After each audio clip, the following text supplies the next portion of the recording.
লাইব্রেরিতে একটা প্রশ্ন চলেছে। কি প্রশ্ন আছে?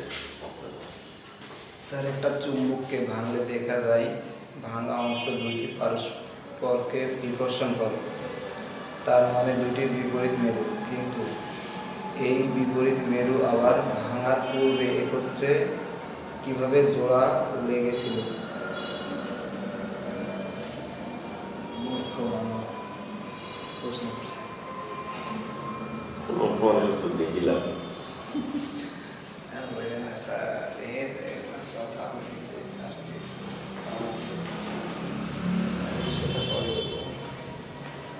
ওই লাইফ আসো না যাচ্ছে নোটিফিকেশন নোটিফিকেশন অন করা ওই এখন সার্চ দিয়ে পারবে বিসিএস প্রেজেন্টেশন।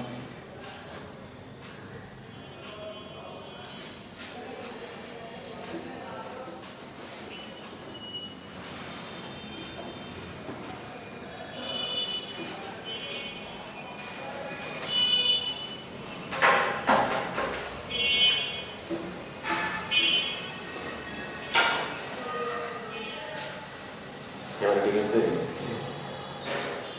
আপনি যেটা দেখতে পাচ্ছেন স্যার, সবাই দেখতে পাচ্ছে। আমাদের তো অর্থ সারের মধ্যে লাগছে এখন যারা নম্বর দিয়ে কি বলবো আর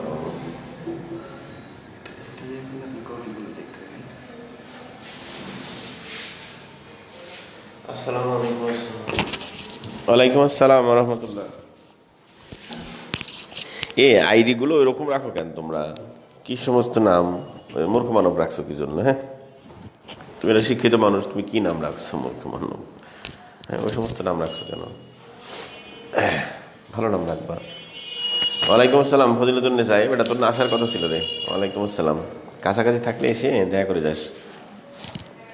আজকে বিকেলে তো আছে, আর তোমাকে গ্রুপে অ্যাড দিয়েছি, সমস্যা নেই। ফজিলতুন্নেসা। আচ্ছা শোনো। ওয়ালাইকুম আসসালাম রহমতুল্লাহ। আলহামদুলিল্লাহ আমি ভালো আছি, আশা করি তোমরা ভালো আছো।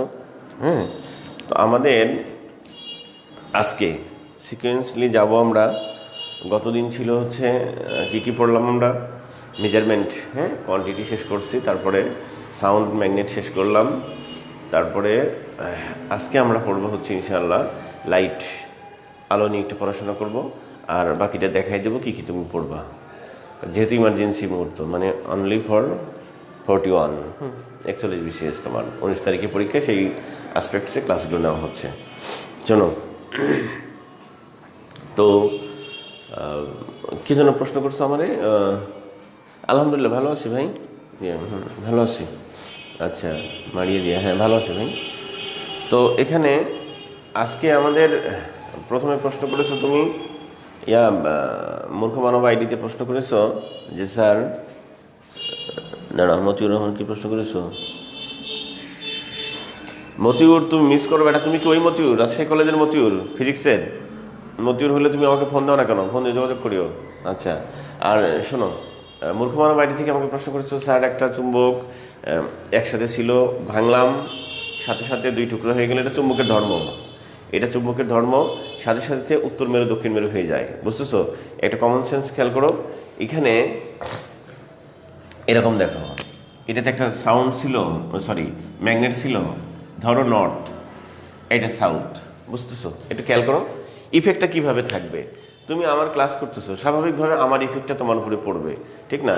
এই যে ইয়াদের যাক, বাংলাদেশের স্বনামধন্য কোনো এক শিক্ষক কয়েকদিন আগে একটা মন্তব্য করেছে, ইংলিশের কোনো এক শিক্ষক, হ্যাঁ, সে মন্তব্য করেছে আমার সম্বন্ধে, মানে ফোন দিচ্ছে যে স্যার আমি মাহবুব স্যারের স্টুডেন্ট, হ্যাঁ, ভর্তি হয়েছে, আরও দুজন ভর্তি হয়েছে অনলাইনে, তার সাথে পড়তেছে। তো এখন মানে তাদের আদব কায়দা দেখে, টেক্সটের দেখে স্যার তাকে জিজ্ঞেস করেছে, এই তোমরা কি মাহবুব স্যারের কাছে পড়ো? তো বলছে স্যার জি স্যার। আপনি জানলেন কিভাবে? বলছে না, তোমাদের কথার ধরন আর টেক্সটের ধরন দেখেই বুঝতে পারতেছি।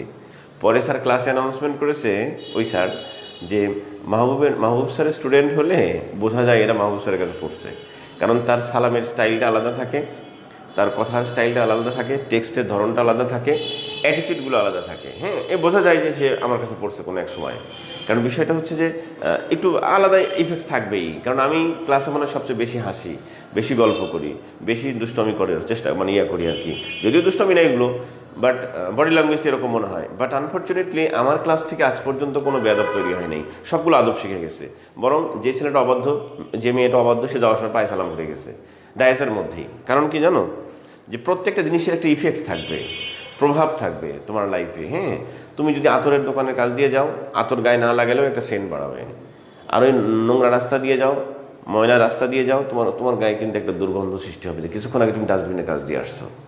তো বিষয় হচ্ছে এরকম, ফর এক্সাম্পল এখানে নর্থ সাউথ পোল থাকবে না, আমরা বলছিলাম, খেয়াল করো, নর্থ সাউথ পোল চুম্বকের ক্ষেত্রে একটা ধর্মই হচ্ছে উত্তর মেরু দক্ষিণ মেরু থাকবে। হ্যাঁ, এবং এই মেরুগুলো পৃথিবীর উল্টা দিকে থাকে আর কি। পৃথিবী যেদিকে উত্তর, এটা তার দক্ষিণ হয়, এটা যদি পৃথিবী যেদিকে দক্ষিণ, এটা তার উত্তর হয়, তোমরা জানো এটা।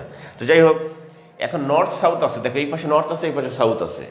স্বাভাবিকভাবে, common sense, in common sense, যদিও সায়েন্সের ক্ষেত্রে কমন সেন্স প্রয়োগ করা যায় না, কারণ সায়েন্সের মতো চলে।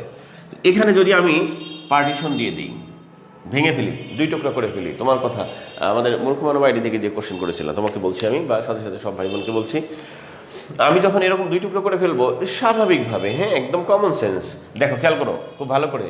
আমরা গতকালকে শিখছিলাম যে নিউট্রাল পয়েন্ট, জিরো পয়েন্ট, নাল পয়েন্ট বলতে বোঝায় চুম্বকের মাঝখানে।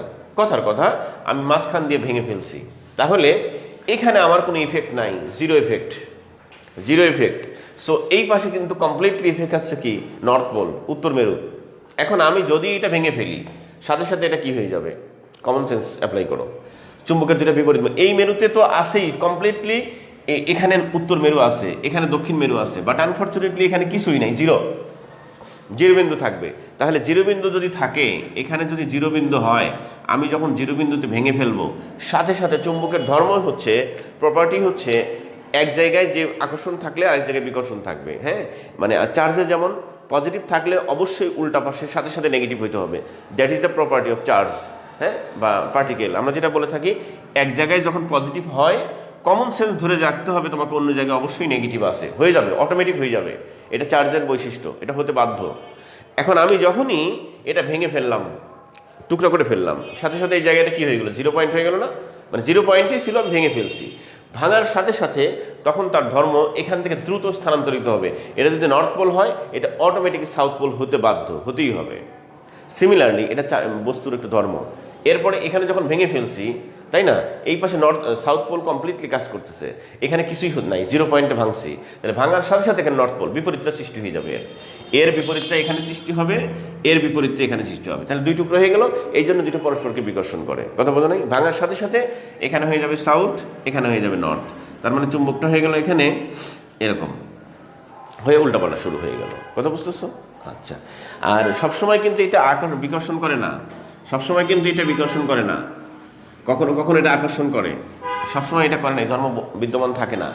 শুধু কথা, মূল বৈশিষ্ট্য হচ্ছে যে যখনই চুম্বককে ভেঙে ফেলবো, তখন পরস্পর দুইটা আলাদা চুম্বক হয়ে যাবে, এইদিকে নর্থ থাকলে সাউথ হবে, সাউথ থাকলে নর্থ হবে, আবার ওইটাকে আবার ভাঙো, আবার দুই টুকরো হয়ে যাবে, এবং দুই টুকরো হওয়ার সাথে সাথে ওখানে আবার দুইটা ভিন্ন চুম্বক হয়ে যাবে, এটা হতে বাধ্য।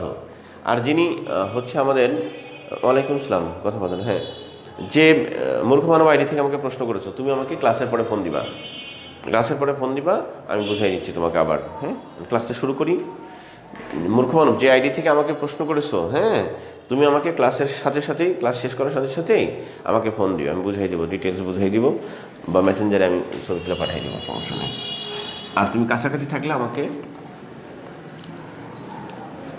তবে কি দিয়ে ফোন দিবে জানো, মূর্খ মানব যে আইডিটা আছে তোমার, সেই আইডি থেকে তুমি মেসেজ করবো আমাকে। তুমি ছেলে না মেয়ে, তুমি ছাত্র না অছাত্র, আমি কিছুই জানি না তোমার সম্বন্ধে, তুমি ওই মেসেঞ্জার আইডি থেকে আমাকে টেক্সট করবা, বোঝার পরে আমি আবার তোমাকে প্রশ্ন দিব। যাই হোক, আমরা ক্লাস শুরু করি আজকে, হ্যাঁ, তারপরে কথা বলছি। তো আমাদের আজকের ক্লাস হচ্ছে আলোক বিজ্ঞান নিয়ে। তো আলোক বিজ্ঞানের ইংরেজি কি? আলোক বিজ্ঞানের ইংরেজি হচ্ছে অপটিক্স মানে আলোক বিজ্ঞান, কিন্তু আমরা আসলে এটা ব্যবহার করে থাকি, কথাটা এমন, কমন সেন্স ব্যবহার করে থাকি লাইট মানে আলো, হ্যাঁ, আর অপটিক্স মানে আলোক বিজ্ঞান। তো তুমি যেটা ইচ্ছে সেটা লিখতে পারো। তো কমন সেন্স আমরা যেটা ব্যবহার করি সেটাই লেখো লাইট। বা আলো, এটা নিয়ে আমরা আজকে পড়াশোনা শুরু করি। আচ্ছা, লিখছো সবাই?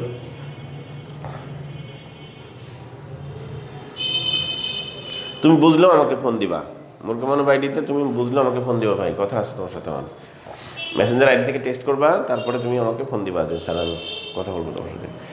আর যাদের তোমাদের যে আইডি আছে প্রিয় ভাই বোন, শোনো, আশা করি তোমরা অবশ্যই বিসিএস ক্যাডার হবা, ভালো একটা জব পাবা ইনশাল্লাহ, একটা সিকিউর লাইফ হবে। কিন্তু বিষয়টা হচ্ছে তোমাদের ফেসবুক আইডিগুলো একটু চেঞ্জ করে রাখবা, ভালো ভালো ইয়েতে রাখবা। হ্যাঁ, নীলপরি, লালপরি, আই লাভ ইউ, হ্যাঁ, আই হেট ইউ, এগুলো নাম বাদ দিয়ে একটা ভালো নাম রাখবা। তুমি কি ক্রিমিনাল, তুমি কি দাগি আসামি, হ্যাঁ, যে তোমার ওই রকম আইডি থাকতে হবে। তুমি সুন্দর একটা আইডি দিবা, কয়েকদিন পরে যখন ক্যাডার হবা তখন তো ফরিংয়ের মতো লাফাবা, 5-6টা আইডি খুলে সমানে যাকে তাকে শেয়ার দিবা, আমি দিনের মধ্যে 48 ঘন্টা পড়েছি। আবার কেউ কেউ লিখবে যে আমি একদিনও পড়িনি, হঠাৎ করে বেশি হয়ে গেছে, আমার ব্রেনটা এরকমই তীক্ষ্ণ, যেন মেয়েরা বেশি লাইক দেয়, বুঝো নাই? তা আসলে এরকম কিছু হয়নি তোমার জীবনে, পড়াশোনা করেই হয়েছে। তো এই জন্য বিষয়টা হচ্ছে এখন থেকে একটা ভালো আইডি রাখবা, সুন্দর একটা আইডি রাখবা। হ্যাঁ হ্যাঁ, ওয়ালাইকুম আসসালাম। সুন্দর একটা আইডি রাখবা, যে আইডিটাই পরবর্তীতে তোমার ফোকাসিং পয়েন্ট হবে আর কি। হ্যাঁ, আচ্ছা।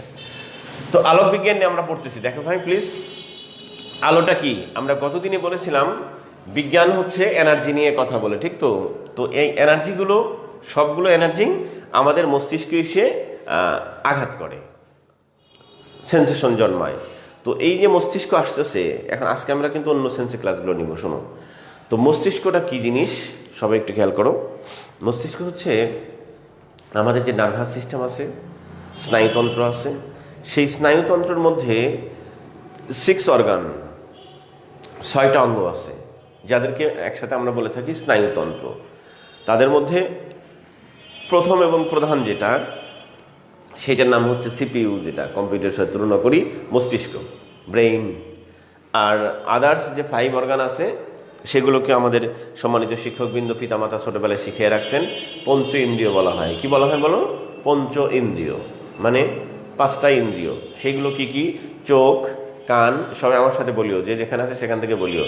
চোখ, কান, নাক, ত্বক, জিহ্বা। আবার বলো, চোখ, কান, নাক, ত্বক, জিহ্বা। এই যে 5টা আছে না, সেই 5টা গেটওয়ে দিয়ে আমরা পৃথিবীর এনার্জিগুলো রিসিভ করি। রিসিভ করে সেটাকে আমরা ব্যালেন্স করার জন্য, হ্যাঁ, আমরা কোথায় পাঠাই? সেন্ট্রালাইজ করি। এটা এখান থেকে নিয়ে, যেটা যেদিক দিয়ে প্রবেশ করেছে গেটওয়ে দরজা, সেটা সেদিক থেকে নিয়ে কে নিয়ে গেল? নিউরন, স্নায়ুকোষটা, সে নিয়ে পৌঁছায় দিল কোথায়? সেন্ট্রাল নার্ভাস সিস্টেমে, মস্তিষ্কে পৌঁছায় দিল। মস্তিষ্কে যখন সেটা কানেক্টিভিটি মানে সম্পন্ন হলো, কানেকশন সম্পন্ন হলো, সাথে সাথে সে ডিসিশন নিল, এটা আমি অ্যাকসেপ্ট করব নাকি আমি অ্যাকসেপ্ট করব না, এটা আমি নিব কি নিব না। বুলবুল পাখিয়া হারে, এটা কেটা রে? তো স্যার, ও মেহেদির রং খুব মিস করো, ঠিক আছে। তো ওদের নাম টাম দেখে বেটা, এই বুলবুল পাখি নাম রাখছিস কেন রে? আসসালাম আলাইকুম। আচ্ছা আচ্ছা, থ্যাংক ইউ ভাই। আচ্ছা আচ্ছা, দেখো তোমরা ক্লাসে আসো না, তাইলে তো আমারও ভালো লাগবে, ক্লাসে আসবো, যোগাযোগ করবো, তাইলে ভালো লাগবে। Thank you. শোনো, তো কি বলছিলাম ভাই, যে আমাদের নার্ভাস সিস্টেমের 6, খুব মনোযোগ দিয়ে ক্লাসগুলো করবা, হ্যাঁ, কারণ তোমরা অবশ্যই জানো যে আমার ক্লাসগুলো কিন্তু গতানুগতিক ক্লাস না, বই পুস্তক রিলেটেড ক্লাস না। ক্লাসগুলো কমপ্লিটলি হচ্ছে আমাদের ভিতর থেকে ক্লাস, তোমার ভিতরে প্রবেশ করানোর জন্য, হ্যাঁ। এবং তুমি সেটা কি করবা? এমনভাবে রিসিভ করবা, জাস্ট আমি যেভাবে বলবো গল্প আকারে তুমি সেভাবে রিসিভ করবা। রিসিভ করার পরে দেখবা ওই টপিক থেকে যে কোশ্চেনগুলো আসছে সবই তুমি পারতেছো, তো সেভাবে নিবা। তো আলোক বিজ্ঞানের শুরুতেই আমরা বলছিলাম যে এটা একটা এনার্জি, সেই এনার্জিটা কোথায় যাবে? আমাদের নার্ভাস সিস্টেমের সেন্ট্রাল যে অর্গানটা আছে নাম মস্তিষ্ক, সেখানে পৌঁছাবে। আর আলোটা মানে এক একটা এনার্জি এক একটা দরজা দিয়ে পৌঁছাবে। টোটাল দরজা আমাদের কয়টা ছিল ভাই? আমাদের 5টা দরজা, তাই না? 5 সেন্সেশন নার্ভ, যেটা পঞ্চেন্দ্রিয় বলে থাকি, সেই 5টা গেটওয়ে দিয়ে এনার্জিগুলো প্রবেশ করে, এক একটা এক এক জায়গায় দিয়ে প্রবেশ করে, সবগুলো সেন্ট্রালাইজ হয় কোথায় গিয়ে? ব্রেনে গিয়ে।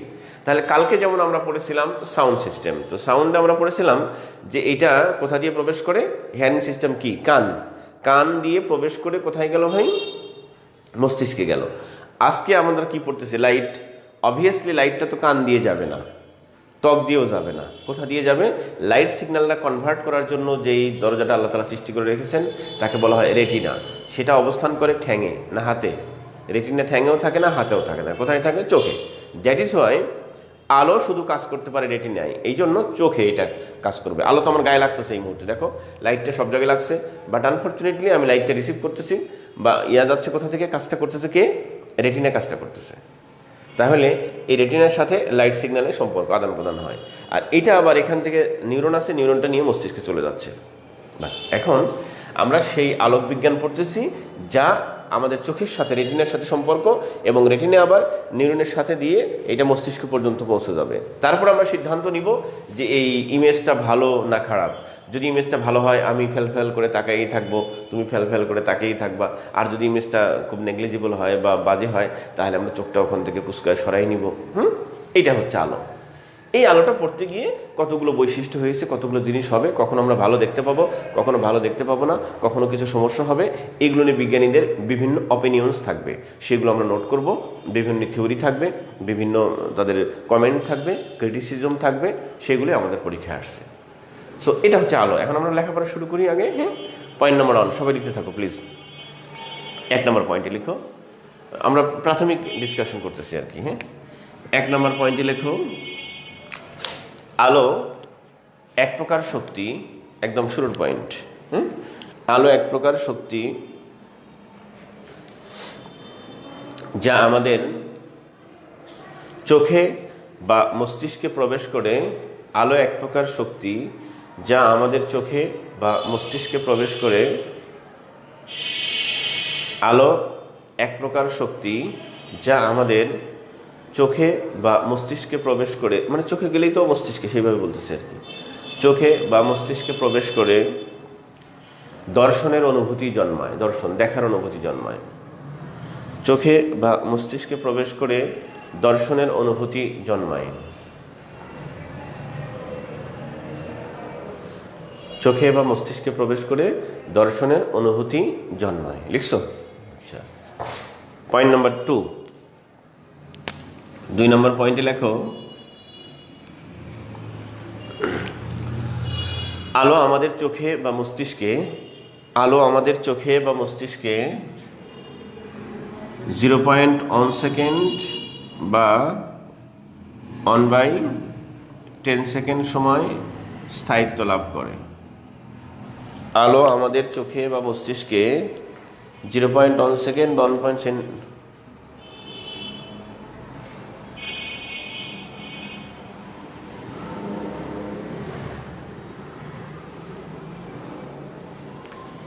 আচ্ছা, তুমি আমাকে ফোন দিও। হ্যাঁ, যদি এমডি কে মাজহারুল ইসলাম, লিমন, লিমন তুমি আমাকে ফোন দিও। আর যদি রাজশাহীতে থাকো, লিমন যদি রাজশাহীতে থাকো, কাছাকাছি থাকো, তাহলে বাসায় আসো। তুমি বাসায় আসলে কালকে আসতে পারো, বা আজকে বিকালও ফ্রি থাকবে, আসতে পারো। ফ্রি থাকবো না, ক্লাসে থাকবো, বিকালে আসলেও কথা বলা যাবে, অথবা সন্ধ্যার দিকে আসলেও কথা বলা যাবে। আর তুমি ফোন দিও, লিমন ফোন দিও, কম্পিউটারের নিয়ে কি সাজেশন তুমি ফোন দিও, আমি কথা বলবো, সমস্যা নাই। আর কোনো স্পেসিফিক বিষয় থাকলে তুমি সরাসরি বই খাতা নিয়ে আমার কাছে আসতে পারো, আমি দেখাই দেবো, সমস্যা নাই, বাসায় আছি আমি। আচ্ছা দেখো কি বলছিলাম এখানে, 0.1 সেকেন্ড বা 1/10 সেকেন্ড সময় স্থায়িত্ব লাভ করে। আবার বলছি, আলো আমাদের চোখে বা মস্তিষ্কে 0.1 সেকেন্ড বা 1/10 সেকেন্ড সময় স্থায়িত্ব লাভ করে।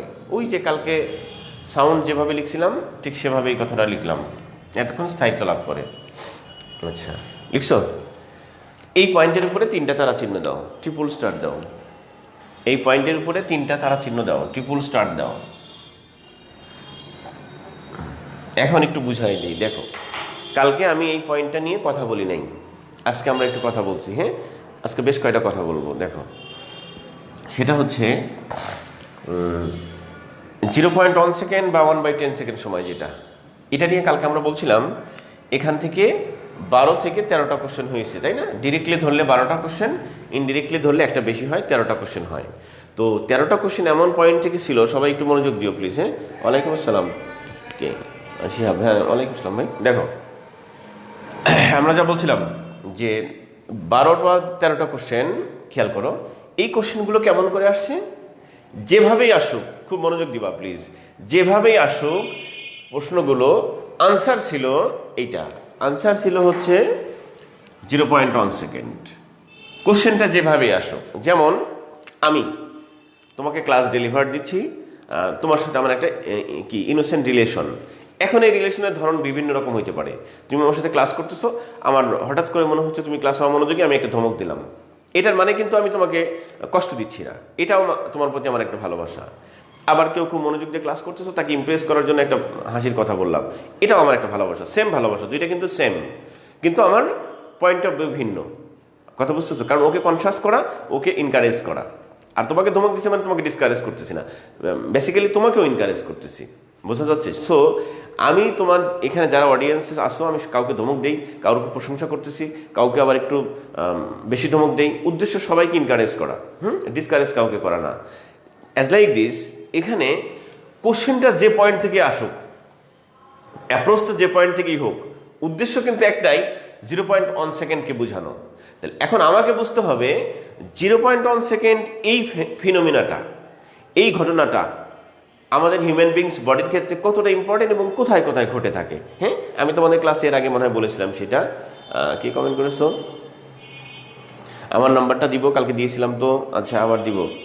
স্যার আমি ঢাকায় আছি। ঢাকায় আছো তুমি? ঠিক আছে স্যার, আপনার নাম্বারের অনেক চেষ্টা করেছো কিন্তু পাওনি। ঠিক আছে, তুমি ঢাকায় আছো, ফোন দিও, কথা বলবো, সমস্যা নেই। সন্ধ্যার দিকে ফোন দিবা, অথবা 5টার সময় ফোন দিও। তুমি লিমনকে বলছি, আমি নাম্বার দিচ্ছি, একটু পরে দিচ্ছি, দাঁড়াও। আচ্ছা, যদিও 4টা থেকে আমি ক্লাসে থাকবো, সমস্যা নাই, তুমি ফোন দিও। তো এখন আমরা একটু এক্সপ্লেইন করবো। দেখো ভাই, আমাদের মানে বডিতে, হিউম্যান বিংস বডিতে এটা কোথায় কোথায় রিলেশন, কিভাবে রিলেটেড সেটা দেখো।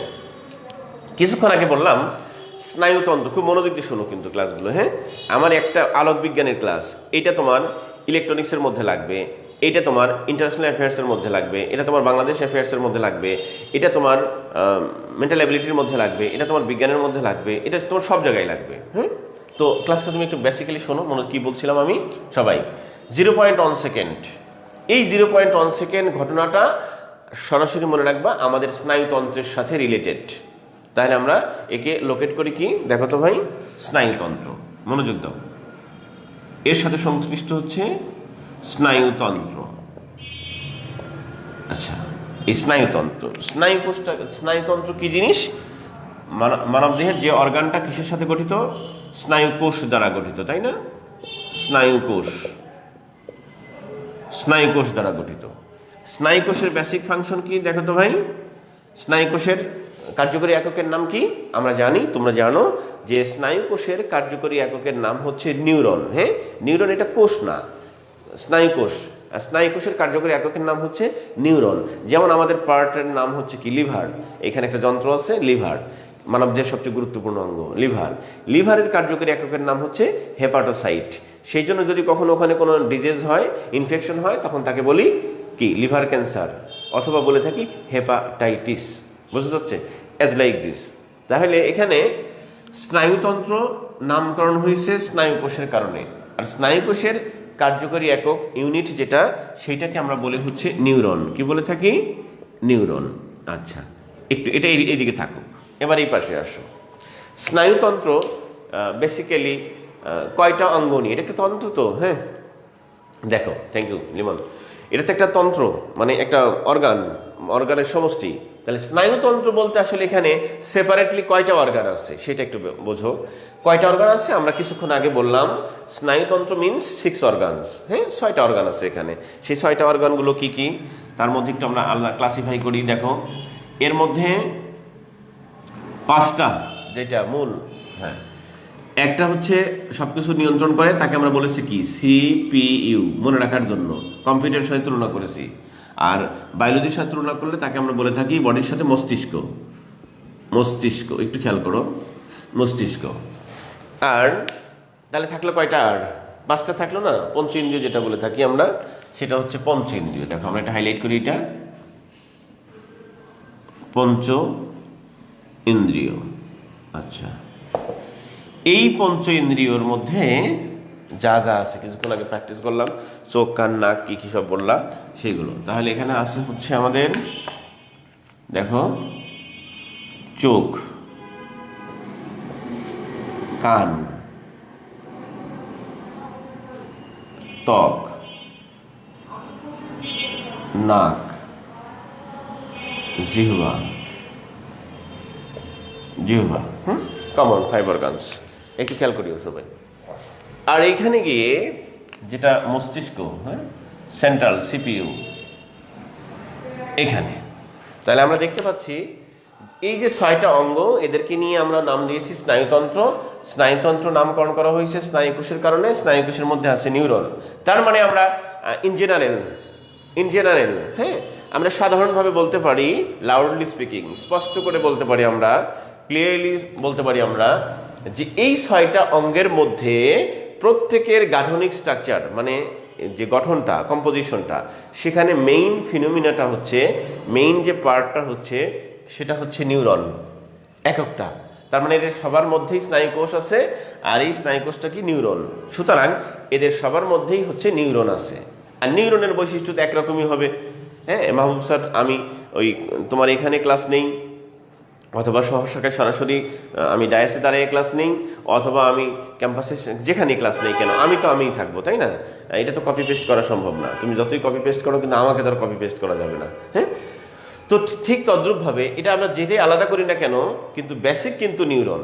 একটু খেয়াল করো প্লিজ। এখন আমরা দেখবো এখান থেকে কি হয়েছে ঘটনাটা। সবগুলোর মূলে হচ্ছে নিউরন। আর নিউরনের আমরা জানি 3টা পার্ট থাকে, তোমরা জানো সবাই, তাই না? নিউরনের 3টা পার্ট থাকে, আমরা শিখেছি ছোটবেলা থেকে। স্যার আপনার ক্লাস যতই শুনি ততই বেশি শুনতে এবং আরও বেশি জানি। থ্যাংক ইউ সো মাচ ভাই, আপনার ক্লাসগুলি আসলে থ্যাংক ইউ সো মাচ। কে? মতিউর রহমান। মতিউর ফোন দিও, তুমি তো ফোন দাও না। এই যে তোমার ফ্রেন্ডরা 2টা আসছিল, ওরা তারপরে আর যোগাযোগ করেনি। মতিউর ফোন দিও, পরে কথা বলবো। দেখো এই যে নিউরন, প্লিজ, এই নিউরনের একটা বিশেষ কার্যকারিতা। কিছুক্ষণ আগে আমাদেরকে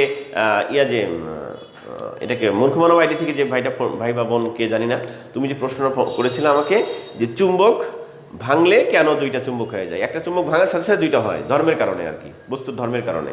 ঠিক তদ্রূপভাবে নিউরনের একটা বিশেষ ধর্ম হচ্ছে তার বেসিক পার্ট, গঠন হচ্ছে 3টা পার্ট। তার মধ্যে খুবই গুরুত্বপূর্ণ পার্ট হচ্ছে 2টা, অ্যাকশন এবং ডেনড্রাইট। আর অ্যাকশন এবং ডেনড্রাইটের যে কানেক্টিভিটি, কার্যকারিতা, বোঝা যাচ্ছে, সেন্সেশন, অনুভূতি, হ্যাঁ, কমিউনিকেশন, ট্রান্সফরমেশন, যা বলো না কেন, সেইটা করতে সময় লাগে হচ্ছে 0.1 সেকেন্ড। তোমরা কেমন কথা বুঝতে পারতেছো? সুতরাং হ্যাঁ, বুলবুল আহমেদ ওয়ালাইকুম আসসালাম। দেখো ভাই, তাহলে নিউরনের কার্যকারিতা যখনই আসবে তখন আমরা বুঝবো এটা হচ্ছে অ্যাকশন এবং ডেনড্রাইটের কার্যকর। বুঝতেছো? অ্যাকশন, নিউরনের তো 3টা পার্ট, তার মধ্যে হচ্ছে মূল পার্ট হচ্ছে অ্যাকশন এবং ডেনড্রাইট। এই দুইটার কারণেই সব হয়ে থাকে আর কি। হ্যাঁ, যেমন পলিসিজোফ্রেনিয়া হলে উল্টাপাল্টা দেখে মানুষ, তারপরে ব্রেনের পাগল টাগল হয়, সমস্যা হয়ে যায়। হ্যাঁ, যা প্রবলেম হয় ওইটার কারণে হয়ে থাকে আর কি। যাই হোক, সেগুলোর সঠিক সেন্সিটিভিটি, সঠিক কার্যকারিতা, অ্যাক্টিভিটি যা বলো, সেটার যে ডিউরেশন, টাইমটা, সেই সময়টা হচ্ছে 0.1 সেকেন্ড। বুঝতেছো? তাহলে আমাদের বডিতে যেখানে যেখানে নিউরন আছে, বোঝা যাচ্ছে, সেই জায়গাগুলোতে এটা ট্রান্সফার হতে, কমিউনিকেশন সিস্টেম, আইসিটি, এক জায়গা থেকে আরেক জায়গায় তথ্য আদান প্রদান করতে যে সময়টা লাগবে তা হচ্ছে 0.1 সেকেন্ড। আর এই কাজটা করে নিউরন। তাহলে একটু দেখো তো ভাই, এইগুলোর সাথে আবার কিছু সম্পর্ক, নিউরনের সম্পর্ক খেয়াল করো প্লিজ। তার মানে 0.1 সেকেন্ড আসলে, loudly speaking is that is the ফিনোমেনা of neuron. আমরা একদম স্পষ্ট করে বলতে পারি 0.1 সেকেন্ড কথা আমরা যখনই শুনবো তখনই নিঃসন্দেহে হাসি মুখে আমি বলে দিব যে স্যার এটা হচ্ছে কিসের ফিনোমেনা? নিউরনের ফিনোমেনা, নিউরনের ঘটনা, রাইট? এবং নিউরনটা কোথায় কোথায় আছে? যে স্যার আমরা জানি নিউরনটা হচ্ছে নার্ভাস সিস্টেমের একটা ঘটনা, স্নায়ুতন্ত্রের একটা ঘটনা। আরও আমরা ক্লিয়ারলি ডিসক্রাইব করবো যে স্যার যখন এটাকে আমরা ডিসেন্ট্রালাইজ করব, যখন এটাকে আমরা বিভক্ত করব, স্ক্যাটার্ড করব, তখন সেটা 6টা জায়গায় চলে যেতে পারে। মেবি নাম্বার 1, সে হতে পারে হচ্ছে মস্তিষ্ক, অ্যাজ লাইক সিপিইউ। হতে পারে সেটা কান, চোখ, ত্বক, নাক, জিহ্বা। এখন আমরা দেখব, আমরা যে এতক্ষণ চিল্লাচিল্লি করলাম, পড়াশোনা করলাম, এর সাথে কি আদৌ বিসিএস এর কোনো সম্পর্ক আছে? যদি সম্পর্ক থেকে থাকে তাহলে আমরা ডিসাইড করে ফেললাম that is the right track. আমরা সঠিক পথে আছি। আর যদি আমার এই আলোচনা, ডিসকাশন থেকে মনে হয় বিসিএস এর কোশ্চেনের সাথে একটাও ম্যাচ করতেছে না, তাহলে we are the wrong track. হ্যাঁ, আচ্ছা, থ্যাংক ইউ। দেখো ভাই, এদিকে খেয়াল করো। তো আমাদের তাহলে আমরা দেখতে পাচ্ছি যে আমাদের বিসিএস এর ট্র্যাকের সাথে কি হয়েছে দেখো। এই যে 12টা প্রশ্ন তোমাদেরকে আমি কমন যখনই ফোন দিতে আমি কিন্তু একটা কথা বলতাম ডায়াসেও, যে ভাই শোনো, যে মন তোমরা শোনো, কি করবা, job solution that is the ideal value. তুমি জব সলিউশন যত বেশি পড়বা স্যারদের ক্লাসগুলো তত ভালো লাগবে, ক্রিয়েটিভিটি সৃষ্টি হবে, তুমি বুঝতে পারবা বিসিএস এর কোশ্চেনগুলো কোন পয়েন্ট অফ ভিউ থেকে হয়েছে, এবং ফার্দারেন্স তুমি ভবিষ্যতের জন্য যেটা প্রিপারেশন নিবা তখন তোমার ভিতর থেকে একটা সিগন্যাল দিবে এটা পড়া উচিত, এটা পড়া উচিত না, এই ধরনের কোশ্চেন হতে পারে, এটা কখনোই হবে না। এই জন্য তুমি জব সলিউশন পড়বা। আর জব সলিউশন আলোকে আমরা দেখলাম 13টা কোশ্চেন আসছিল আমাদের 0.1 সেকেন্ড থেকে, সেটা আমরা এখন মিলিয়ে দেখছি। কোথায় হচ্ছে ভাই একটু খেয়াল করো, মিলিয়ে দেখলাম মস্তিষ্ক থেকে লেটেস্ট কোশ্চেন, সবাই মনোযোগ দিয়ে শুনবা প্লিজ। 36তম বিসিএস মিলিয়ে দেখবা, 36তম বিসিএস এ এখান থেকে সর্বশেষ কোশ্চেন হয়েছে জেনারেল বিসিএস। পঙ্গু বিসিএস এর কথা বলছি না, আমি জেনারেল বিসিএস এর কথা বলছি। শোনো, 36তম বিসিএস, সরি পঙ্গু না, স্পেশাল, ভুলে গেছে, খেয়াল করো। তো মস্তিষ্ক যেটা, এই মস্তিষ্ক থেকে বায়োলজি থেকে আমাদের 36তম বিসিএস এ প্রশ্ন আসছে যে যে কোনো ঘটনার রেশ মানব মস্তিষ্কে কমপক্ষে কতক্ষণ অবস্থান করে, রাইট? তো সেখানে আমরা দেখেছিলাম আনসার আসছে কত, 0.1 সেকেন্ড। তার মানে মস্তিষ্ক নিয়ে কয়েকবার কোশ্চেন হয়েছে, তার মধ্যে সর্বশেষ কোশ্চেন হয়েছে 36তম বিসিএস। তাহলে আমরা এখান থেকে দেখতে পাচ্ছি 36 বিসিএস কোশ্চেন এখান থেকে হয়েছে। আচ্ছা, তাহলে আমরা মিলিয়ে ফেললাম যে এই 6টা অর্গানের মধ্যে একটা থেকে কোশ্চেন হয় এবং হয়েছে, আবার রিপিট হতে পারে, হলে আলহামদুলিল্লাহ, না হলেও সমস্যা নাই, কারণ আরও বাকিগুলো আছে। এবার দেখো, চোখ থেকে কোশ্চেন হয়েছে, কান থেকে কোশ্চেন হয়েছে, বুঝতেছ? বাট আনফরচুনেটলি ত্বক থেকে কোশ্চেন হয়েছে, বাট আনফরচুনেটলি আমাদের নাক থেকে এবং জিহ্বা থেকে কোনো কোশ্চেন এ যাবত হয় নাই। হয়তোবা তোমাকে দিয়েই শুরু করতে পারে, তাই না? একটা মজার বিষয় হচ্ছে যে কোশ্চেনগুলো বিসিএস এ প্রথম আসে ওই বিসিএস এ আসার আগ পর্যন্ত কোনো গাইডে পাওয়া যায় না। খুব মজার একটা বিষয়, ইন্টারেস্টিং বিষয়। তারপরে দেখবে যখন এটা চলে আসছে পরীক্ষায়, পরের বিসিএস এ সব বই লেখা হয়েছে, কিন্তু আগের বিসিএস এ কোনো বই ছিল না, তাই না? তাহলে প্রত্যেকটা কোশ্চেন এরকম হয়েছে, তাহলে এবারও হইতে পারে এবং হবে নিশ্চিত। এমন কিছু কোশ্চেন আসবে তোমার যা কোনো বইয়ে নাই, এরকম কিছু কোশ্চেন থাকবে। যখনই পরীক্ষা হয়ে যাবে তখন সব বইয়ে সেটা আবার নতুন করে রিপ্রিন্ট করা হবে বা প্রিন্ট করা হবে, রাইট? তো এই জন্য আমরা প্রিপারেশন নেব, কারণ বিসিএস এর কোশ্চেন তো আসমান থেকে আসবে না, জমিনের নিচ থেকেও আসবে না। কোথা থেকে আসবে? যেই টপিকগুলো তোমার সিলেবাসে দেওয়া আছে তার মধ্যে যেগুলো ইম্পর্টেন্ট সেগুলো তুমি বারবার পড়বা, এবং ওই জব সলিউশনের আলোকে যে কোশ্চেনগুলো আসছে সেই রিলেশন নিয়ে পড়বা। তাহলে অল্প সময়ে অনেক পড়া হবে এবং তোমার প্রিপারেশনটা হবে সঠিক প্রিপারেশন, এবং তুমি খুব সহজে পিলি পাস করে যাবা।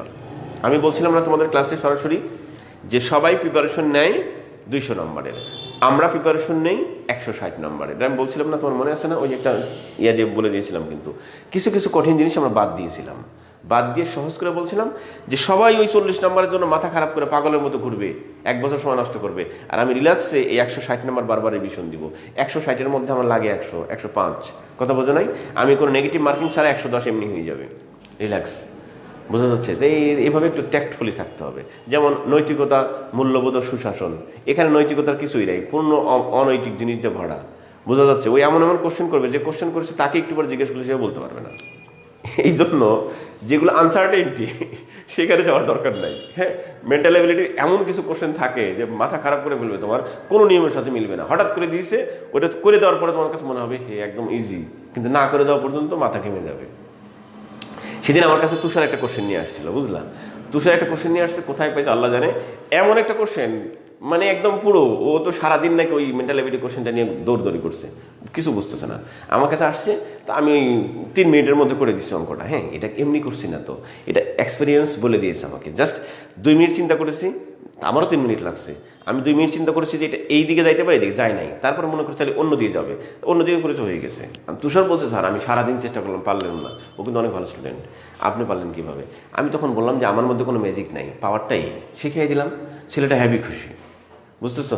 এই যে বিষয়টা, এইটুকু অ্যাসিস্ট আমি করতেই পারি। তুমি যেখানে থাকো না কেন তুমি আসবা, আমি ইনশাল্লাহ দেখাই দেবো, কোনো সমস্যা নেই। কে কমেন্ট করলাম? কথা রিপিট হচ্ছে,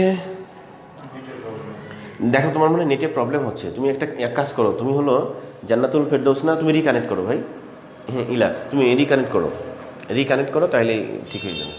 দেখো তাহলে এবার খেয়াল করো, চোখ থেকে আমাদের প্রশ্ন আসছে, কান থেকে আমাদের প্রশ্ন আসছে। কান মিন্স কি?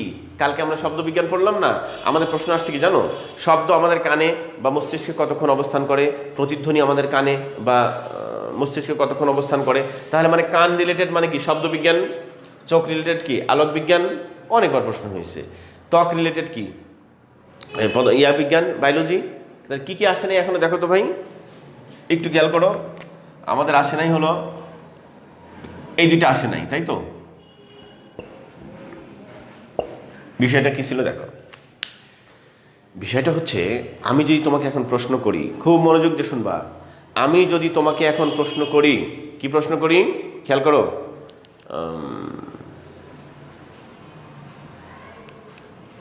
আচ্ছা ঠিক আছে, তো শোনো, ওই ইলাকে সাজেশন দিয়েছে মতিউর যে হেডফোন লাগান ঠিক হয়ে যাবে। ঠিক আছে, আচ্ছা ঠিক আছে। দেখো আমরা যা বলছিলাম ভাই, খুব কথাগুলো মনোযোগ দিয়ে শোনো। ঘটনাটা কেমন?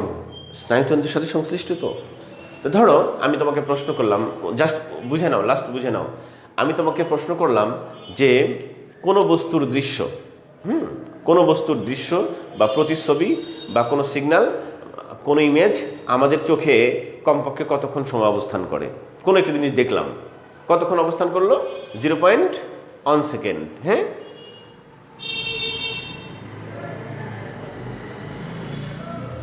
হ্যাঁ ক্লাস সরাসরি তো হবে রে। আচ্ছা দেখো, সবই হবে, সবই হবে। দেখো আপাতত এটা তো 41-এর জন্য করে সবই হবে। তো দেখো ভাই, আজকে একটু বাড়ছে না? কালকে লাইফে ছিলাম কি গরিব মানুষের মতো। কয়জন ছিলাম জানো? 28 জন ছিলাম। খুব আমার কষ্ট লাগতেছিল, কান্না লাগে। আমার প্রাইভেট বেসে তো মনে হয় এর থেকে অনেক বেশি হয়। আজকে 51-52 জন। দেখ একটু ভালো লাগছে মনটা একটু। হ্যাঁ, তোমরা অডিয়েন্স যত বেশি হবা, আমার ক্লাসের ধরনটা পুরো চেঞ্জ হয়ে যাবে। একই ক্লাসে 50 রকম হতে পারে। এর অডিয়েন্সের উপর যত ছাত্রছাত্রী বেশি থাকবা, দেখবা ভিতর থেকে কথা অটো বেরোচ্ছে আর কি। হ্যাঁ, যে শোনো, এই জন্য সবাই উপস্থিত থাকবা ক্লাসে। খেয়াল করো তো, আমাদের বিসিএস প্রশ্ন আসছে, এটা তো বলেই দিলাম। এখান থেকে আসছে শব্দ বা প্রতিধ্বনি আমাদের কানে কমপক্ষে কত অবস্থান করে? 5 না 6 বার আসছে। একই আনসার, 0.1 সেকেন্ড। আলো থেকে আসছে, আলো আমাদের চোখে বা মস্তিষ্কে কতক্ষণ অবস্থান করে? ব্যাস। ত্বক থেকে আসছে কোনো অনুভূতি, কোনো অনুভূতি, কোনো অনুভূতি, সেটা হতে পারে কেমন ধরনের অনুভূতি? তোমাকে আঘাত করা হয়েছে, আঘাত মানে তোমাকে তোমার ত্বকে আমি একটা চিমটি দিলাম। কথা ধরো, কথা শুনতে তো একটা চিমটি কাটলাম। তোমরা চিমটি কাটলো পরস্পরকে, চিমটি কাটলা। প্রশ্ন আসলো যে এই যে মানব দেহের ত্বকে যে চিমটি কাটা হয়, হ্যাঁ, ব্যথা দেওয়া হয়, সেইটা কমপক্ষে কতক্ষণ অনুভূত হয়? কতক্ষণ অনুভূত হয়? 0.1 সেকেন্ড সময় অনুভূত হবে। বেশি অনেকক্ষণ হইতে পারে। তোমাকে যদি এখন হ্যাভি মারামারি আমি একটা, তো অনেকক্ষণ থাকবে, কিন্তু কমপক্ষে মিনিমাম ডিউরেশন হচ্ছে কত? 0.1 সেকেন্ড। বুঝতে পারতেছো? আচ্ছা এবার খেয়াল করো প্লিজ। তো দুইটা জায়গা থেকে কোশ্চেন হয়ই নেই। একটা হচ্ছে কোথা থেকে কোশ্চেন হয়নি? নাক থেকে, আর একটা জিহ্বা থেকে। তাহলে এবার কোশ্চেন হইতে পারে যে এই যে অ্যাম্বিশনের কোথায়? ক্যাম্পাস শাখায় তো চায়ের দোকান অনেক দূরে। তো অ্যাম্বিশনের ধরো শহর শাখায়, এই লোকনাথ স্কুল, হ্যাঁ, তো এর গেটে যে চায়ের দোকানটা পাওয়া যায় না? আচ্ছা, চায়ের দোকানে চা আছে যে, তো ওই চায়ের দোকানের চা অ্যাম্বিশনের ছেলে মেয়েদের জিহ্বায় কমপক্ষে কতক্ষণ অবস্থান করবে? ধরো এবার 41 দিয়ে দিল কোশ্চেনটা, আসতেও পারে। কতক্ষণ অবস্থান করবে? চায়ের স্বাদ, 0.1 সেকেন্ড, কারণ জিহ্বার সাথে কানেক্টিভিটি। আচ্ছা, এরপর কোশ্চেন আসতে পারে কোনো ফ্লেভার। তোমাকে এই যে কি গেল কয়েকদিন আগে, জাতীয় বিধবা দিবস গেল না একটা? জাতীয় বিধবা দিবস কয়েকদিন আগে গেল, যেটা 14 ফেব্রুয়ারি, যেটা শোনো, তো এখানে বিধবা দিবসের ফুল তোমার কেউ দিছে, অথবা তুমি কাউকে দিছো, যাই হোক, পাশাপাশি যা হয় হোক, তো সেইটা তুমি যে নিচ্ছ ফ্লেভারটা নাকি, সেই ফ্লেভারটা আমাদের ছাত্রছাত্রীরা তো এগুলো করে না, বাইরের কথা বলছি। তো ওই বাইরের ওই ছেলে মেয়েদের নাকে, হ্যাঁ, সেই ফ্লেভারটা কমপক্ষে কতক্ষণ থাকবে? পরীক্ষা দিয়ে দিল, কতক্ষণ থাকবে? অবশ্যই সেটা 0.1 সেকেন্ড কমপক্ষে থাকবে, বেশি অনেকক্ষণ হইতে পারে। তো এইরকমভাবে যখনই এই 6টা অর্গান রিলেটেড মিনিমাম ডিউরেশন চাবে, মিনিমাম ডিউরেশন, তখনই clearly proves that is the phenomena of neuron. বোঝা যাচ্ছে? এটা নিউরনের ঘটনা। And time duration is that কত? 0.1 সেকেন্ড। আমি আশা করি তোমাদের কাছে যে এই বিষয়টা নিয়ে আর কোনোদিন তোমার বই পড়তে হবে না। আমার বিশ্বাস আজ থেকে 0.1 সেকেন্ড দেখলে তোমার কোনো রিভিশন দেওয়ার প্রয়োজন হবে না, কোনো জব সলিউশন দেখার প্রয়োজন হবে না, কোনো স্যারকে ফোন দেওয়ার প্রয়োজন হবে না। তুমি পড়ার সাথে সাথে রিল্যাক্স হাসি মুখে বলে দিবা, একদম মনের ভিতর থেকে একটা আনসার চলে স্যার, ও এটা তো পারবো সাথে সাথে। এগুলো দেখলেই সাথে সাথে কত হবে তোমার? 0.1 সেকেন্ড, রাইট? এবার খেয়াল করো প্লিজ, আমরা এখান থেকে কি করলাম, বিগত বিসিএস এর এখান থেকে যে 13টা কোশ্চেন আসছিল, ডিরেক্টলি 12 অথবা 13টা কোশ্চেন ধরলাম। এই 13টা কোশ্চেন আমরা সলভ করলাম, নাম্বার 1। নাম্বার 2, ক্লাস কিন্তু এখনো শুরুই হয়নি, বুঝতেছো না? এর আগেই কিন্তু আমরা অনেক পড়ে ফেললাম। এরপরে প্রিকশনারি সিস্টেম, সতর্কতামূলক ব্যবস্থা গ্রহণ করলাম আমরা। কি? কারণ আমরা জানি ভাঙা পা গর্তে পড়ে বেশি। তোমার চাকরি নাই, তোমার পরীক্ষাটা লাগবেই, তোমার পাসটা লাগবেই, এই জন্য তোমার পরীক্ষাটাই খারাপ হওয়ার পসিবিলিটি আছে। বিধায় তোমাকে আটঘাট বেঁধে নামতে হবে রাস্তায়, ঠিক আছে? সতর্কতা থাকতে হবে। এবার আমি দেখলাম যে বিগত বিসিএস যেহেতু 13টা কোশ্চেন হয়েছে নার্ভাস সিস্টেম থেকে, তাহলে that is the most important topic. এটা খুবই গুরুত্বপূর্ণ একটা টপিক। তাহলে এই টপিকের কোনো কিছু বাদ দেওয়া যাবে না, এটা হচ্ছে পড়ার নিয়ম, বুঝতেছো? মাঝারুল ইসলাম আমাকে কম্পিউটার প্রশ্ন করছে না, ওইভাবে দেখো, লিমনকে বলছি সে ঠিক এভাবে পড়তে হবে। তাহলে আমরা দেখলাম যেহেতু গুরুত্বপূর্ণ টপিক, এর খুঁটিনাটি যা আছে সব পড়লাম। শেষে খুঁটিনাটি পড়তে গিয়ে দুইটা জিনিস বের হয়ে গেল অতিরিক্ত। সেই দুইটা জিনিস কি? নাক এবং জিহ্বা। তাহলে নাক এবং জিহ্বা থেকে কোনোদিনও প্রশ্ন হয় নাই, হয়তো বা 41 বিসিএস তোমাকে দিয়েই শুরু করতে পারে। আর যদি শুরু করে আমাদের কোনো আপত্তি নাই, কারণ আমরা প্রস্তুত আছি। কারণ আমরা বিশ্বাস করি কঠিন প্রশিক্ষণ সহজ যুদ্ধ, তাই না? আমরা কর্ডিয়ালি বিশ্বাস করি, বাংলাদেশ সেনাবাহিনী, হ্যাঁ। তো আমরা এটা বিশ্বাস করি যে কঠিন প্রশিক্ষণ সহজ যুদ্ধ। আমাদের প্রিপারেশনটা হয়েছে ফাটাফাটি, পরীক্ষাটা হবে আরো ফাটাফাটি। হ্যাঁ, থ্যাংক ইউ। বাস, তো এটা একটি ইমেজ নিয়ে নিতে পারো। যদি চিত্র করে থাকো তো আলহামদুলিল্লাহ, না করলে ইমেজটা নিয়ে নাও, স্ক্রিনশট রেখে দাও, পরে তোমার কাজে লাগবে। স্ক্রিনশটে রেখে দিতে পারো, যে পার্সোনালি লিখে দাও, পরে বুঝতে কাজে লাগবে। লিখছো? এবার এক্সপ্লেনেশন শেষ, পরবর্তী পয়েন্ট চলে আসো। নেক্সট পয়েন্টে লেখো, আলো সর্বদা সরল পথে গমন করে। এটা সহজ, তারপর লিখে রাখো, আলো সর্বদা সরল পথে গমন করে। আলো সর্বদা সরল পথে গমন করে।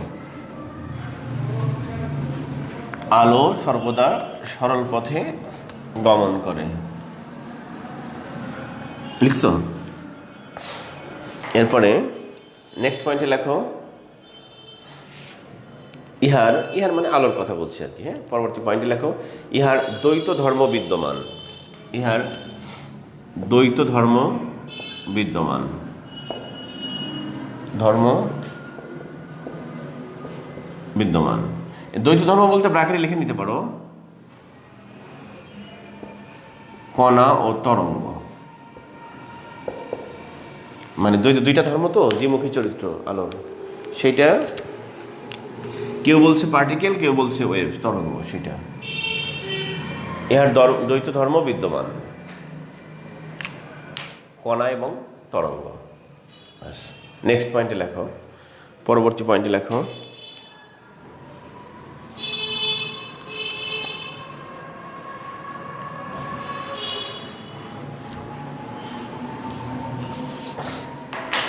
সবাই মনোযোগ দিও। আমরা গতকালকে মানে বিকেলের ক্লাসটা মিনস ছিল কি, এটা শব্দবিজ্ঞান। তো শব্দবিজ্ঞানের ক্লাসে অনেক লম্বা ক্লাস, তো কথা বলতে পারি, মানে তেমন একটা জায়গায় যাইতে পারি নাই। তরঙ্গ নিয়ে আমরা লিখছিলাম শব্দ তরঙ্গ, ঠিক তো? আর স্টুডেন্টও কালকে কম ছিল, এই যে তরঙ্গটা আমি খুব একটা হাইলাইট করি নি ওখানে। তো আজকে আমি তরঙ্গটা লিখছি ভাই। হ্যাঁ, তো একটু খেয়াল করো। সিরাজুম মনিরা, আচ্ছা স্যার, আমি কতদিন থেকে আপনার ক্লাস অপেক্ষায় আছি। থ্যাংক ইউ সো মাচ ভাই। দেখো, খেয়াল করো, তো আমি তো বারবারই বলছি, তোমরা যারা কাছাকাছি থাকো, রাজশাহী শহরে থাকো যারা, হ্যাঁ, যারা বাসা বাড়িতে নাই, এখন রাজশাহীতে আসো আর কি, বাসা বাড়ি মানে গ্রামের বাড়িতে নাই, যারা রাজশাহীতে বাসিন্দা অথবা রাজশাহীতে থাকো এখন আপাতত, তাদের জন্য এখন আমি তো ফ্রি আছি, তোমরা আসতে পারো, সমস্যা। শুধু আগের দিন একটু ফোনে কন্ট্যাক্ট করে নিবা যে স্যার আমি কখন আসবো, আসলে ভালো হয়। আবার যদি গ্রুপ ওয়াইজ আসো, 2-3 জন একসাথে আসো, তাহলে আরও সুবিধা হয়, আমি সলভ করে দিতে পারবো, ঠিক আছে? অথবা কেউ সিঙ্গেল আসলে আসতে পারো, সমস্যা নেই, আমি তো থাকি। খেয়াল করো, নাম্বার দিয়ে দিব আবার, সমস্যা নাই। কারণ এরা হচ্ছে 41 ভাই বোন, তোমাদের জন্য একদম সম্পূর্ণ উন্মুক্ত। তো আমরা কি বলছিলাম, দেখো, তরঙ্গ নিয়ে গত ক্লাসে আমি কথা বলি নাই, কারণ স্টুডেন্ট কম ছিল, মনটাও কেমন লাগছিল তখন, এই জন্য তরঙ্গটা আমি ওটা হাইড করে গেছি, সময় তো পাইনি। আজকে আমরা একটা তরঙ্গ নিয়ে কথা বলি, কারণ আলো এটা একটা এনার্জি, তাহলে এটাও তো একটা কি তরঙ্গ না একটা? তো দেখো, সানজিদা ইসলাম, স্যার, নাক ও জিহ্বা থেকে কি প্রশ্ন হতে পারে? মানে নাক, এতক্ষণ রে গাধা, দেখো সানজিদা ইসলাম, নাক ও জিহ্বা থেকে কি প্রশ্ন হতে পারে, এতক্ষণে প্রশ্ন করছো। দেখো, সেটা হচ্ছে নাক এবং জিহ্বা থেকে কি হতে পারে, যে কোনো অনুভূতি, অনুভূতি কোন দিক দিয়ে যায়, মাথা দিয়ে যায় না পায়ের তলা দিয়ে যায়, নাক দিয়ে যাবে না। ফ্লেভার, ফ্লেভার এই অনুভূতিটা, কোন অনুভূতি, যে কোনো কিছু ঘ্রাণ, ঘ্রাণ, ঘ্রাণ অনুভূতি না। এর প্রশ্ন হইতে পারে যে যে কোনো জিনিসের একটা ঘ্রাণ বললো বা ঘ্রাণ রিলেটেড কোনো কোশ্চেন করলো, যে সেইটা কোন দিক দিয়ে ঢুকবে, ঘ্রাণ কি যে মাথার তালু দিয়ে ঢুকবে, কোন দিক দিয়ে ঢুকে, নাক দিয়ে, অনুভূতিটা তো ওখানে দেওয়া আছে। তো কোনো ঘ্রাণ, কোনো বস্তুর ঘ্রাণ, দুর্গন্ধ, সুগন্ধ, যে কোনো গন্ধই হোক, সেইটা আমাদের নাকে কমপক্ষে কতক্ষণ স্থায়িত্ব লাভ করবে অথবা মস্তিষ্কে পৌঁছাতে কতক্ষণ লাগবে, সেটা হচ্ছে কত, 0.1 সেকেন্ড। আর জিহ্বায় কোনো জিনিসের স্বাদ, যে কোনো জিনিসের স্বাদ, লবণ হোক, মিষ্টি হোক, আর তোমরা তো মেয়েরা তেঁতুল খাও, টক খাও, যাওয়া খাদ্য সেগুলো খাও, সেই টকের কথা বলছি, সেই স্বাদগুলো কমপক্ষে কতক্ষণ থাকবে, 0.1 সেকেন্ড। এইটা জানিয়ে দিয়েছিলাম, খেয়াল করো। তো আমরা তরঙ্গ নিয়ে কথা বলবো। স্বামী কয়জন আছে এখন দেখো তো, লাইভে কয়জন আছে? হ্যাঁ, না না, লাইভে আসা কত, 56, 57, 58।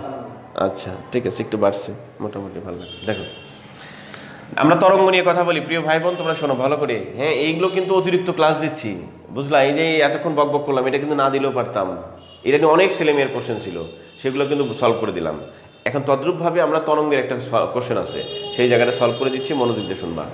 আর কোনো জিনিস আমি যেটা ডেলিভার দিব সেটাও কিন্তু অল্প মূল্যে গ্রহণ করবো না, কোনো সারেরটাই না, কিন্তু আমি বলছি কারণ আমি তো অন্য জায়গা থেকে পড়াচ্ছি তোমাকে, তুমি সেভাবে নাও। আমি ভিতর থেকে পড়াচ্ছি, তুমিও ভিতর থেকেই নাও, কর্ডিয়ালি নাও, কমার্শিয়ালি নিও না। তো তরঙ্গ নিয়ে আমরা একটু কথা বলি। দেখো আলাদা টপিক না, এই টপিকের মধ্যেই শোনো আগে। এই তরঙ্গ নিয়ে প্রথম কথা বললেন 1600 সালে। কালকে আমি একজন বিজ্ঞানীর নাম বলেছিলাম কিন্তু আলোচনা করি নাই। 1600 সালে বিজ্ঞানী ডক্টর গিলবার্টের কথা বলছিলাম আর অটো ভনের কথা বলছিলাম। আমি এখন বলছি অটো ভনের কথা, অটো ভন গেরিক। খুব মনোযোগ দিয়ে শুনবা, জার্মান সায়েন্টিস্ট। এই বেচারা 1600 সালে প্রথম জার্মানে এক্সপেরিমেন্ট করলেন। তখন সে এক্সপেরিমেন্ট করে তিনি দেখালেন যে তরঙ্গ কি জিনিস। তিনি বললেন তরঙ্গ, যে কালকে আমরা যে বললাম যে তরঙ্গ হচ্ছে যা এনার্জিটাকে বহন করে নিয়ে যায়, বা এনার্জি যাওয়ার সময় যেই পথটা সৃষ্টি হয় তাকে তরঙ্গ বলে, কালকে আমরা বলছিলাম। কিন্তু সেই তরঙ্গর সম্বন্ধে বিজ্ঞানী অটো ভন গেরিক 1600 সালে প্রথম কথা বললেন। খেয়াল করো, এইটা ধরো এনার্জি, খুব ভালো করে বুঝো, আমি চিত্র দিচ্ছি। এটা একটা এনার্জি, এনার্জিটা হচ্ছে 100%। মাঝখানে কোনো একটা মাধ্যম আছে, কঠিন হতে পারে, তরল হতে, বায়বীয় হতে পারে, যে কোনো একটা মাধ্যম হতে পারে। খেয়াল করো, এই মাধ্যমের মধ্য দিয়ে এনার্জিটা যাবে। বিজ্ঞানী অটো ভন গেরিক প্রমাণ করলেন সেটা, যে এই এনার্জিটা এখান থেকে সামনের দিকে গেল, সে যাওয়ার সময় এইভাবে গেছে। খেয়াল করো কিন্তু সবাই, এইভাবে গেছে। বিজ্ঞানী অটো ভন এটা প্রমাণ করলেন। প্রমাণ করার পরে দেখলেন যে এনার্জির বৈশিষ্ট্য কি, সে কখনো ধ্বংস হয় না, কখনো সৃষ্টিও হয় না। সুতরাং এই পাশে যদি 100% এনার্জি থাকে, তাহলে এই পাশে কতখানি হবে? কমন সেন্স 100% হবে, যেহেতু সে ধ্বংস হবে না, নষ্টও হবে না, তো তাহলে এই পাশে 100% হবে। বাট আনফর্চুনেটলি বিজ্ঞানী অটো ভন গেরিক তিনি এটা প্রমাণ করে দেখলেন। তিনি প্রমাণ করে দেখলেন যে এখানে যে এনার্জিটা পৌঁছে গেছে সেটা 100% নাই, 100% নাই, সেটা 100%-এর চেয়ে কম, অর্থাৎ ই নট ইকুয়াল টু 100%। এটা 100% না এই এনার্জিটা। তখন তিনি এইটা খুঁজলেন, খুঁজে খুঁজে খুঁজে খুঁজে প্রমাণ করলেন যে এই এনার্জিটা হয়েছে হলো তোমার 99% হয়েছে। এটা 1% এনার্জি নাই। কোথায় গেছে? নিঃসন্দেহে এনার্জি তো কি নষ্ট হয় না, তার রাস্তা পথে কি হয়েছে? কনভার্ট, ডাইভার্ট হয়ে অন্য কোনো একটা রূপ নিয়েছে। কথা বোঝা যাচ্ছে? অন্যদিকে চলে গেছে। তো এই জন্য তিনি ভালো করে আরও রি-এক্সপেরিমেন্ট করলেন, করে দেখলেন যে না, আরেকটা এনার্জি আছে। মানে এই যে 1% যে লস হয়ে গেছে, সেই 1% ওভাবে যায় নাই। কিভাবে গেছে জানো? কখনো পানিতে ঢেল ফেলেছো? পানিতে ঢেল, কূপটুপে ঢেল দিলে বা পুকুরে ঢেল দিলে, সাগরের নদীতে ঢেল দিলে দেখবা যে এরকম ঢেউগুলো চারদিকে স্প্রেড আউট হয়ে যায়, চারদিকে চলে যায়। তুমি দেখলেন যে এক ধরনের এনার্জি আছে এইভাবে যায়, এইভাবে গেছে, বুঝলে? আস্তে আস্তে হারিয়ে গেছে। তো এটাকে একটু ভালো করে খেয়াল করো। তাহলে উনি ডিফাইন করলেন যে এখানে যদি 99% এনার্জি যায় থাকে, তাহলে 1% এনার্জি যাওয়ার সময় হয়তোবা ওইভাবে যায় নাই, এইভাবে গেছে। এর বাইরে কোনো রূপ নাই। সেই জন্য উনি আইডেন্টিফাই করলেন যে এনার্জিগুলো এভাবে যাবে 1%। এবার দেখো টোটাল সাম আপ করলে হচ্ছে কত, ই সমান হচ্ছে 100%। দেখো মিলে গেছে, এখানে ই ছিল সমান কত 100%, ওই ইটা এখানে গিয়ে আবার হয়ে গেল 100%, এখানে গিয়ে আবার হয়ে গেছে 100%। দেখো মিলে গেছে, বিজ্ঞানী। এবার উনি এই যে দুইটা তরঙ্গ খুঁজে পেলেন একদম প্রথম তিনি বললেন এই তরঙ্গটা একরকম তরঙ্গ, এটার ধর্ম বৈশিষ্ট্য সম্পূর্ণ আলাদা, এটা সম্পূর্ণ আলাদা। এইখান থেকেই উনি প্রথম অ্যানাউন্সমেন্ট করলেন, লাউডলি ঘোষণা দিলেন যে তরঙ্গ দুই রকম হয়ে থাকে। তাহলে আমরা বলতে পারবো যে গঠনের উপর ভিত্তি করে তরঙ্গ প্রধানত কয় রকম?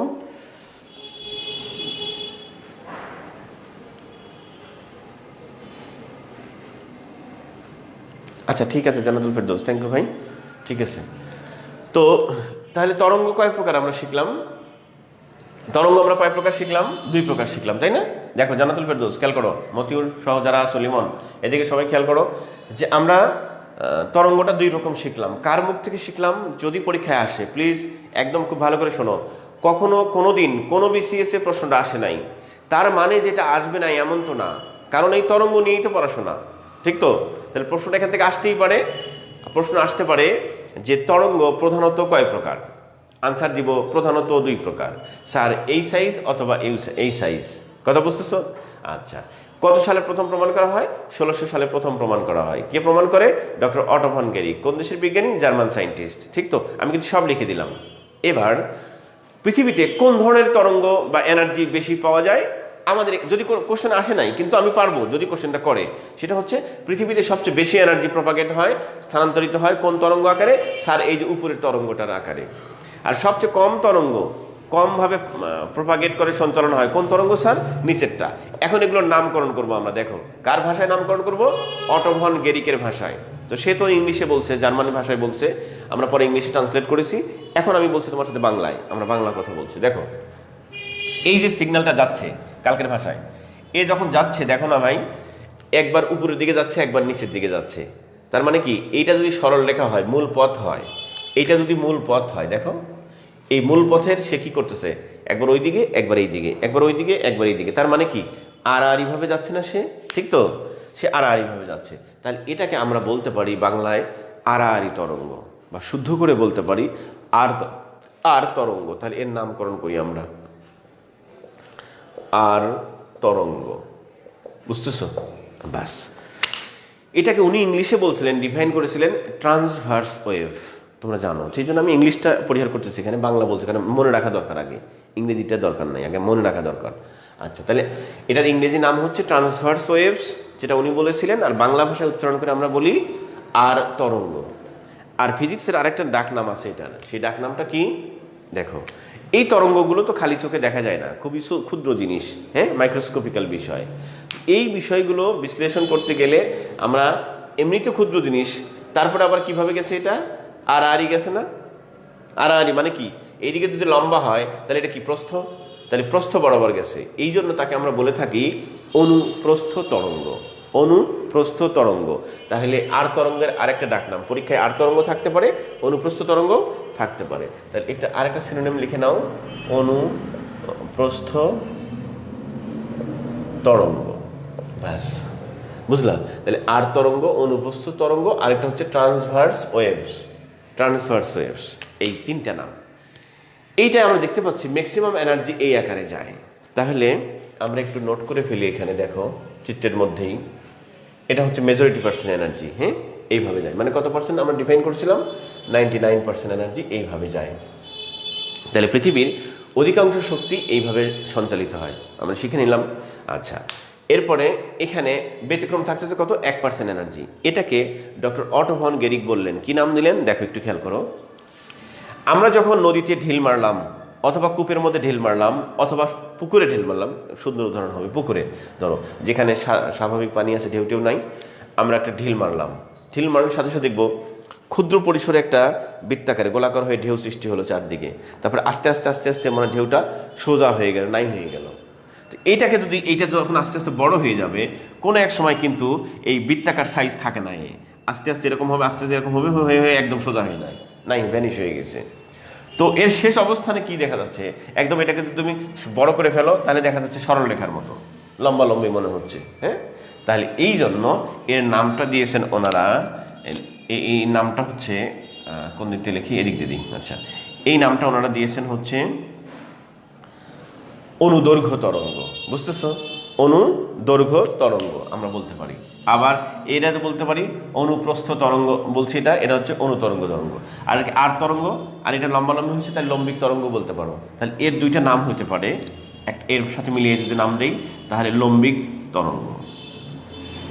লম্বিক তরঙ্গ একটু খেয়াল করো, আমাদের বিসিএস এর পরিভাষায় দেখবা, প্রশ্ন খুলে দেখবা, এটা বিসিএস আসছে, আর তরঙ্গ কথাটা বিসিএস আসছে। তাহলে অনুপ্রস্থ কথাটা বিসিএস আসে নাই, আসতে পারে। এরপরে অনুদৈর্ঘ্য কথাটা বিসিএস আসে নাই, আসতে পারে। অনুদৈর্ঘ্য এই কথাটা আসে নাই, আসতে পারে। এই কথাটা আসতে পারে। আবার এর আরেকটা সিনোনিম আসতে পারে লঙ্গিটিউডিনাল ওয়েভ, একই কথা, ইংরেজি বাংলা। তাহলে আমরা এখান থেকে আরেকটা নোট লিখলাম, সেটা হচ্ছে 1% এনার্জি। এবার আমরা মূল জায়গায় আসি। এই যে ভদ্রলোক doctor Otto von Guericke, German scientist, হ্যাঁ, গ্রেটেস্ট অ্যান্ড লার্জেস্ট ফিজিক্সিস্ট, খুব বড় মানের একজন পদার্থবিজ্ঞানী। তার ভাষায় আমরা শিখলাম, খুব মনোযোগ দিয়ে একটু খেয়াল করবা। তিনি বললেন যে তরঙ্গ প্রপাগেশনের উপর ভিত্তি করে, সঞ্চালনের উপর ভিত্তি করে দুইটা স্টাইল হতে পারে। একটা স্টাইল হচ্ছে আড়াআড়ি যেতে পারে এরকম, আর একটা লম্বা লম্বি যেতে পারে। সো আর তরঙ্গ এবং লম্বিক তরঙ্গ। এবং সাথে সাথে তিনি অ্যানাউন্সমেন্ট করলেন যে আমাদের মূল এক্সপেরিমেন্ট যেটা, যে জন্য আমি এতক্ষণ কথা বললাম, সেই মূল কথাটা শোনো এখন। মূল কথাটা হচ্ছে ওনার ডিক্লারেশন হলো যে এই যে লম্বিক তরঙ্গ যেটা এক্সেপশনাল ব্যতিক্রম এনার্জি 1% যেটা, উনি বললেন এইটা আমাদের বডিতে, যে কিছুক্ষণ আগে 6টা ইন্দ্রিয় বোঝাই আসলাম না আমি, সেই 6টা ইন্দ্রিয়ের মধ্যে বেসিক্যালি যে পঞ্চ ইন্দ্রিয় আছে, সেই 5টা ইন্দ্রিয়র মধ্যে এইটা এক্সেপশন যেটা, এটা অলওয়েজ 24 আওয়ার্স, সারা জীবন সে শুধু একটা জায়গাতেই হিট করে, তার নাম হচ্ছে কান। বুঝতেছ আমার কথাগুলো? খুব মজার বিষয় না? তার মানে লম্বিক তরঙ্গ যেটা, অনুদৈর্ঘ্য তরঙ্গ যেটা, বা তোমার লঙ্গিটিউডাল ওয়েভস যেটা, সেটা সবসময়ই কাজ করবে আমাদের হিয়ারিং সিস্টেমে, কানে, ডায়াফ্রামে কাজ করে, সিগন্যালটা পরিবর্তন করে দেয়। সুতরাং আমরা এখান থেকে প্রমাণিত করলে হলো, আর উনি করছেন যে এই তরঙ্গটা হলো 1% তরঙ্গটা হচ্ছে শব্দবিজ্ঞান, শব্দবিজ্ঞান।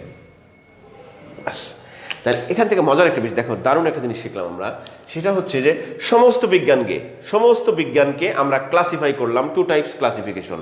নাম্বার 1 ক্লাসিফিকেশন হচ্ছে যেটা এক্সেপশনাল এনার্জি, ব্যতিক্রম এনার্জি, এবং খুবই অ্যামাউন্টে কম, 1%, as like this.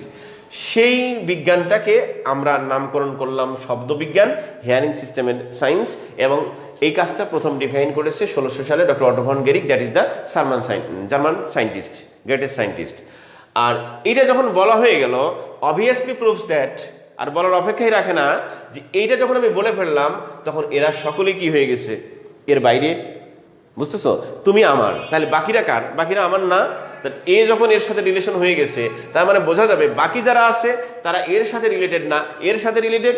So all kinds of energies, all kinds of science, সব রিলেটেড কার সাথে? আর তরঙ্গের সাথে। তাহলে এখন যদি প্রশ্ন করে, শোনো, বিসিএস এর প্রশ্নটা শোনো, বিসিএস এর 2বার প্রশ্ন আসছে, শব্দ কোন ধরনের তরঙ্গ? লম্বিক তরঙ্গ, মজার একটা বিষয়, পেরে গেছি আমরা। এবার হয়তো আসতে পারে অনুদৈর্ঘ্য তরঙ্গ, ইংরেজি কথাটা দিতে পারে লঙ্গিটিউডিনাল ওয়েভস, এটা দিতে পারে, বাস।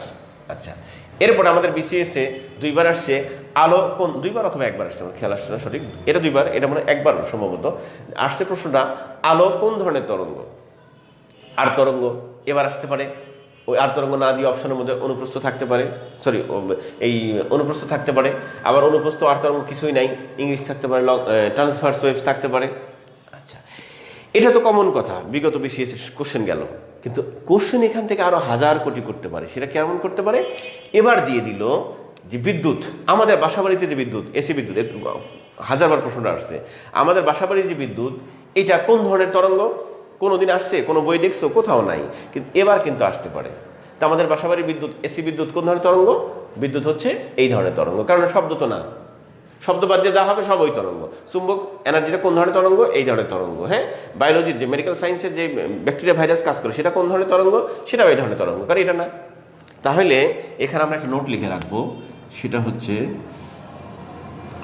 অন্যান্য সকল শক্তি। অন্যান্য সকল শক্তি বলতে কি বোঝাচ্ছি বলো তো? শব্দ বাদ দিয়ে। বাস, এটা একটু লিখে রাখো, বা ইমেজটা নিতে পারো, আমি ইমেজটা দিয়ে দিতাম, চিত্রটাও লিখে রাখতেছি, তুমি ইয়ে করতে পারো।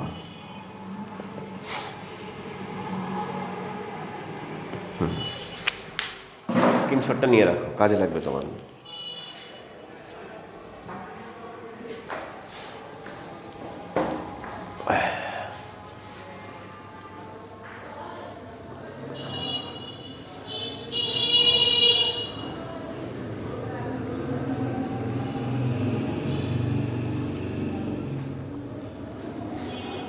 স্বামী দূরে চা আনো, যাও, মাথা মারা যাচ্ছে। তুমি একটা চা খাবে, চা ওই কফি হাউসে চা পাওয়া যায়। হ্যাঁ, ওই পাশে যাও, দাঁড়াও দাঁড়াও, আমি টাকা দিচ্ছি দাম পরে দিচ্ছি, যাও। ওরে ওই রেডিমেড চা পাওয়া যেটা তুমি একটা খাবে, এটা খাই, যাও। না না না, এমনি কিছু পাওয়া যাবে না, ওই যে কফিতে পাওয়া যায়, কফি শপে দেখো। আচ্ছা, লেফট সাইডে, হ্যাঁ শোনা দেখো। তাহলে ভাই আমরা এটা কিন্তু বুঝে ফেলছি। হ্যাঁ, এখন আমি যে আলোচনা করলাম এখানে তরঙ্গ নিয়ে, যদি কোনো কোশ্চেন থাকে আমাকে এখন বলতে পারো, পরে কিন্তু আবার এখন না। হ্যাঁ, আমি এইটা অন্যদিকে চলে যাচ্ছি এখন। আচ্ছা, মূল ক্লাসে চলে যাচ্ছি আমি। এখান থেকে যে পয়েন্টটা লিখবা তোমরা, এখন লেখো, সবাই লেখো নিচে। এটা তো ডিসকাশন গেল, একটা পয়েন্ট লিখে নাও, ওই স্বাভাবিক পয়েন্টে লেখো, আলো এক প্রকার, প্লিজ সবাই লেখো, আলো এক প্রকার আর তরঙ্গ। লেখো, আলো এক প্রকার আর তরঙ্গ বা অনুপ্রস্থ তরঙ্গ। সবাই লিখো, আলো এক প্রকার আর তরঙ্গ বা অনুপ্রস্থ তরঙ্গ। আলো এক প্রকার আর তরঙ্গ বা অনুপ্রস্থ তরঙ্গ। আলো এক প্রকার আর তরঙ্গ বা অনুপ্রস্থ তরঙ্গ। লিখছো? ইলেকট্রিসিটি কি ওয়েভ আর তরঙ্গ? কে প্রশ্ন করল কে? আচ্ছা, ওয়াহিদুল, হ্যাঁ রাকিব, শোনো, হ্যাঁ রাকিব, ওইটা আর তরঙ্গ হবে, কারণ শব্দ বিজ্ঞান ছাড়া সকল বিজ্ঞান কি, আমি তো বলেই দিলাম। রাকিব, এখন বুঝতে পারতেছো রাকিব, যে শব্দ বিজ্ঞান ছাড়া যত বিজ্ঞান আছে সকল বিজ্ঞানই হচ্ছে, সকল এনার্জি কিভাবে যায়? আর তরঙ্গ আকারে যায়। তাহলে ইলেকট্রিসিটি বলো, যা বলো, সবই তো আর তরঙ্গ হবে আর কি। হ্যাঁ, রাকিব কি বুঝতে পারছো? হ্যাঁ, থ্যাংক ইউ, ঠিক আছে। হ্যাঁ, আচ্ছা, শাহ আলম, শাহিন আলম বলছো। আচ্ছা, রাকিব কোথায় গেল, হারাই গেছে নাকি? দেখো, ব্যাস, তাহলে কমপ্লিট। আর তোমরা যারা প্রশ্ন করো, প্রশ্ন করলে আমরা আনসার দিও, বুঝতে পারলে, তাহলে আমি আর দেরি করবো না। হ্যাঁ, তোমরা যখন প্রশ্ন করলে আমি বুঝাই দিলাম, সাথে সাথে আবার আনসার লিখে দেবো, জি স্যার বুঝতে পারছি, তাইলে আমি আর ওয়েট করবো না, চলে যাবো সামনের দিকে আবার। হ্যাঁ, আচ্ছা, হ্যাঁ ঠিক আছে, থ্যাংক ইউ, থ্যাংক ইউ। আলোর তরঙ্গ দৈর্ঘ্য কত, প্রস্থ কত? আচ্ছা আরিফুল, শোনো, আলোর তরঙ্গ দৈর্ঘ্য, শোনো আরিফুল, তুমি এর আগে আমার ক্লাস মনে করো নাই। শোনো, আলোর তরঙ্গ দৈর্ঘ্য, এটা তো বিশাল বিষয়। আলো মানে কোন আলো বুঝি? হ্যাঁ, আলো বলতে কোন আলো, আলো আরিফ এদিকে খেয়াল করো, আলো বলতে কোন আলো বুঝি? আলোর মধ্যে আবার ক্লাসিফিকেশন আছে, বুঝতেছো? আলো তো কয় রকম আছে, আমরা বলি নাই 7 রকম, বেনি, আ, সহ, কলা। এখন তুমি কোন আলো শুনতে চাচ্ছ, সাধারণ আলোটা নাকি সবগুলো? এই কালারটা যদি শুনতে চাও, তাহলে তুমি রাজশাহী থাকলে আমার বাসায় আসবা, সরাসরি দাওয়াত থাকলো, আসো, চা খাওয়া যাবে, একসাথে গল্প করা যাবে, অথবা ফোন দিও, আমি ফোনে বলে দেবো কি করা যাচ্ছে। অনেক লম্বা বিষয় এখন আর কি। আচ্ছা, এদিকে খেয়াল করো, তরঙ্গ দৈর্ঘ্য হচ্ছে, এটা কালারের উপর ডিপেন্ড করবে, কালারটা কেমন সেটার উপরে। দেখো, আচ্ছা আপাতত এটা রাখো, আমরা পরের পয়েন্টে যাই। নেক্সট পয়েন্টে লেখো প্লিজ। আগে ক্লাসটা করতে থাকো, বুঝে যাবো, ক্লাসটা করতে থাকো। হ্যাঁ হ্যাঁ হ্যাঁ, রাজশাহীতে আছে, হ্যাঁ দেখো, রাজশাহীতে, ওকে। আচ্ছা, আমার নাম্বারটা দিয়ে রাখি আগে, দেখো আমার ক্লাস শেষ হয়ে যাবে, নাম্বারটা লিখে নাও, 01719130143, লিখে নাও। আচ্ছা, আমাদের শামীম খুব ভালো ছেলে, ওর জন্য দোয়া করবা যেন একাধিক বাচ্চা কাচ্চা সহ, বউ সহ হয় না, বউ একটাই থাকুক, বাচ্চা কাচ্চা একাধিক হোক, খুব ভালো ছেলে। হ্যাঁ হ্যাঁ, নিজেই তো চলতে এবারে পারে, অনেক কিছু চলতে পারবা। তোমরা একটু ওয়েট করো, আমি চা খাচ্ছি একটু, দাঁড়াও, গলা ভেঙে গেছে।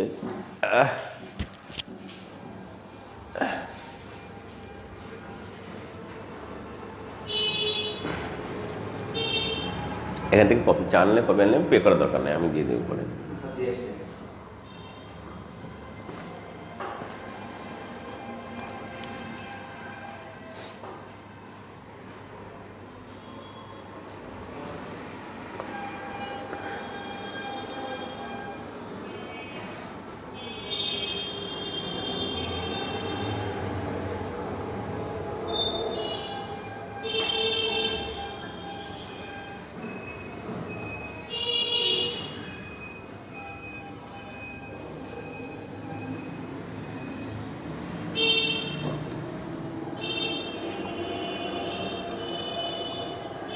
লেখো, নেক্সট পয়েন্টে তোমরা লেখো, আমি চা খাইনি, তোমরা লেখো, সবাই লেখো তো, পরবর্তী পয়েন্টে লিখো।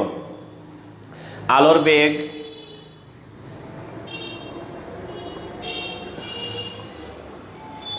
আলোর বেগ লিখে, আলোর বেগ লিখে ব্র্যাকেটের মধ্যে লেখো 3 × 10⁸ metre per second, bracket close. বাহিরে লেখো সমান সকল তাড়িত চৌম্বক তরঙ্গের বেগ। কালকে শব্দবিজ্ঞানের ক্লাসে একটু আলোচনা করেছিলাম, তাড়িত চৌম্বক তরঙ্গ নিয়ে একটু কথা বলছিলাম, হাইলাইট করো। তোমরা খাবা? তোমরা তো কোথায় আছো? হাসান, রাজ, আরে তোমরা কাছাকাছি থাকলে খাওয়াতে পারতাম রে, অনেক দূরে আছো। আসো তোমরা, হাসান বাসায় আসো, চা খাওয়াচ্ছি, সমস্যা নাই। এখন অনলাইনে সব করা যায়, কিন্তু অনলাইনে খাওয়া যায় না, বুঝছো? হাসান বাসায় এসো, খাওয়াবো, চা খাওয়াবো, সমস্যা নাই। হাসান সহ যারা আসো, প্রিয় ভাই বোন যারা আসো ক্লাসে, তোমরা বাসায় আসো, দাওয়াত থাকলো, আমি চা খাওয়াবো, সমস্যা নেই, আসো। শুধু চা না, সাথে আরো কিছু খাওয়াবো, সমস্যা নেই, আসো। সবার দাওয়াত থাকলো, আসতে পারো।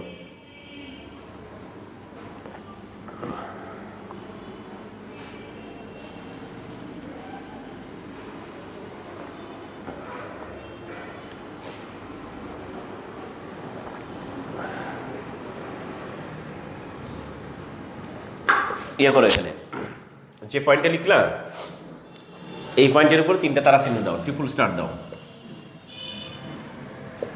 খুব ইম্পর্টেন্ট, ভেরি ভেরি ইম্পর্টেন্ট। হ্যাঁ, এখান থেকে দেখো আমরা যে জায়গায় হাইলাইট করেছি, সবাই হাসান খেয়াল করো, যারা আসো প্রিয় ভাই বোন, এই যে তড়িৎ চুম্বক তরঙ্গ, এটা তড়িৎ চুম্বক মানে আমরা শুদ্ধ করে লিখছি তাড়িত চুম্বক তরঙ্গ, যাই হোক, এই যে তড়িৎ চুম্বক তরঙ্গ বা তাড়িত চুম্বক তরঙ্গ, যেটাকে আমরা সংক্ষেপে বলি ইলেকট্রোম্যাগনেটিক ওয়েভ। হ্যাঁ, তো এই ইলেকট্রোম্যাগনেটিক ওয়েভ বা বাংলায় বলি তড়িৎ চুম্বক তরঙ্গ, যেটা কালকে আমরা আলোচনা করেছিলাম, হ্যাঁ, শব্দবিজ্ঞান পড়াতে গিয়ে, সেই তড়িৎ চুম্বক তরঙ্গের, আচ্ছা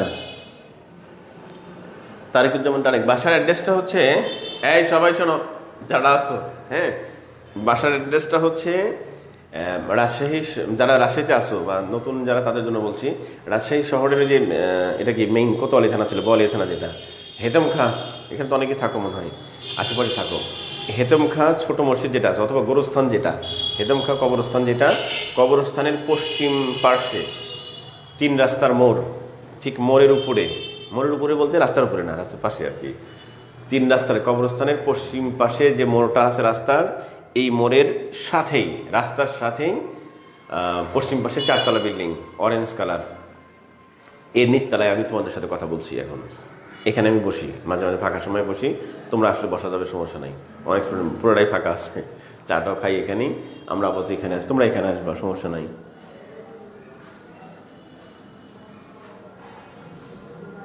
এই যে বললাম সম্রাট, হ্যাঁ কিছু করতে পারবো, রাজশাহীতে বলে দিলাম, কবরস্থান হেতমখা কবরস্থানের পশ্চিম পাশের যে গেটটা মোড় আছে, পশ্চিম পাশের মোড়ের উপরে ওই অরেঞ্জ কালার বিল্ডিং, রাস্তার সাথে পশ্চিম পাশে দেখবো, ওখানে একটা স্লাইডারে গ্লাসে লেখা আছে ওই সায়েন্স একাডেমি, আমি বসি এখানে আর কি, সায়েন্স একাডেমি মাহবুব স্যার, এই জায়গাটাতে আসলে পাবা, আর ফোন দিও, আমি বলে দেবো কোথায় আসতে, তোমরা সবাই আসতে পারো, সমস্যা নেই। এই রাত 1টা পর্যন্ত সিএনজি থাকে, গাড়ি থাকে, সকাল 4টা থেকে, ভোর 4টা থেকে শুরু হয়।